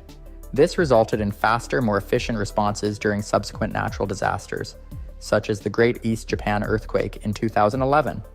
The Great Hanshin Earthquake also had a lasting impact on Japan's culture, especially when it came to how the public viewed natural disasters. Prior to the earthquake, many people in Japan, while aware of the country's seismic risks, may not have fully understood the scale of potential destruction. The earthquake of 1995 shattered that sense of complacency, and for many it was a wake-up call. People began to see earthquakes not as isolated events, but as a constant threat that could strike at any moment. This shift in perspective led to an increased demand for disaster preparedness and education. School children across Japan started to undergo more rigorous earthquake drills, and citizens were encouraged to develop emergency kits and evacuation plans. The earthquake's impact also rippled through the international community. The global response to the disaster was overwhelming, with countries from all over the world sending aid, supplies, and rescue teams. The outpouring of support demonstrated the power of global solidarity in the face of natural disasters. In addition, the Great Hanshin Earthquake led to an increase in international collaboration on disaster preparedness and response. Japan, known for its technological advancements and expertise in seismic activity, shared its knowledge with other nations, helping them better prepare for their own natural disasters. The lessons learned from Kobe continue to influence disaster response strategies around the world. As time passed, Kobe's recovery was marked by remarkable resilience. The city slowly but surely rebuilt itself, not just physically but socially and culturally. The community became stronger, and the people of Kobe, having faced one of the most devastating earthquakes in Japan's history, found new ways to come together in the face of adversity. The memories of that tragic day still live on, but so too does the indomitable spirit of the people who rose from the rubble to rebuild their city and their lives.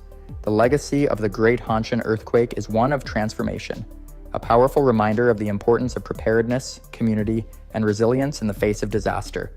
The Great Hanshin Earthquake, which struck on January 17, 1995, left an indelible mark on Japan, both in terms of the physical devastation it caused and the deep emotional scars it left behind. As we look back on the events of that day and the aftermath, it becomes clear that the earthquake, while one of the most tragic moments in Japanese history, also led to profound changes in the way the country prepares for and responds to natural disasters. The loss of over 6,000 lives and the widespread destruction caused by the earthquake transformed not just Kobe, but Japan as a whole, reshaping its approach to urban planning, disaster response, and community resilience. In the years that followed, the people of Kobe and the surrounding areas found the strength to rebuild. The scars left by the earthquake are still visible in some parts of the city, but the determination of its residents has transformed the city into a symbol of resilience and recovery.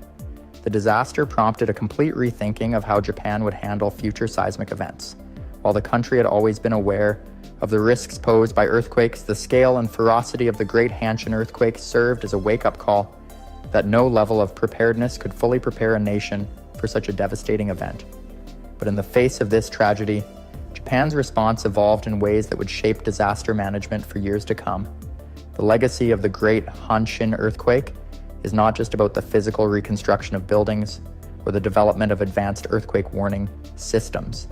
It's about the lessons learned from the disaster and the ways in which those lessons have shaped the culture of preparedness and the collective memory of the nation. In many ways, the earthquake brought Japan closer together, uniting its citizens in a shared commitment to ensuring that future generations would be better prepared to face the challenges of living in one of the most seismically active regions of the world. It also served as a powerful reminder of the unpredictability of nature and the need for constant vigilance and preparation. Today, Japan stands as a global leader in disaster preparedness, with advanced technology, strict building codes, and a population well-versed in emergency procedures. The Great Hanshin Earthquake played a crucial role in shaping this preparedness culture, with its lessons influencing not only Japan's approach to earthquakes, but also its response to other natural disasters.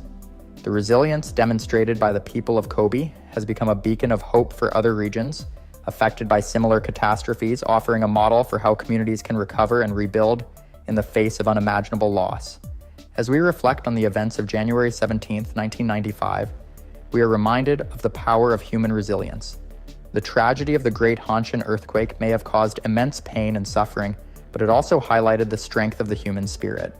The survivors, the first responders, and the people of Kobe who came together to rebuild their city showed the world what it means to persevere in the face of overwhelming odds. It's a story of tragedy, yes, but also one of hope, unity, and the unwavering will to rebuild after disaster strikes. In closing, the Great Hanshin Earthquake serves as a reminder of how fragile life can be and how important it is to be prepared for the unexpected. While we cannot predict when or where the next disaster will strike, we can take the lessons from past events and use them to strengthen our own communities. The disaster's impact continues to be felt, but the recovery process stands as a testament to the resilience and determination of the people of Kobe in Japan. This is a story that will continue to be told for generations, not just as a historical event, but as a lasting reminder of the power of human spirit in the face of disaster.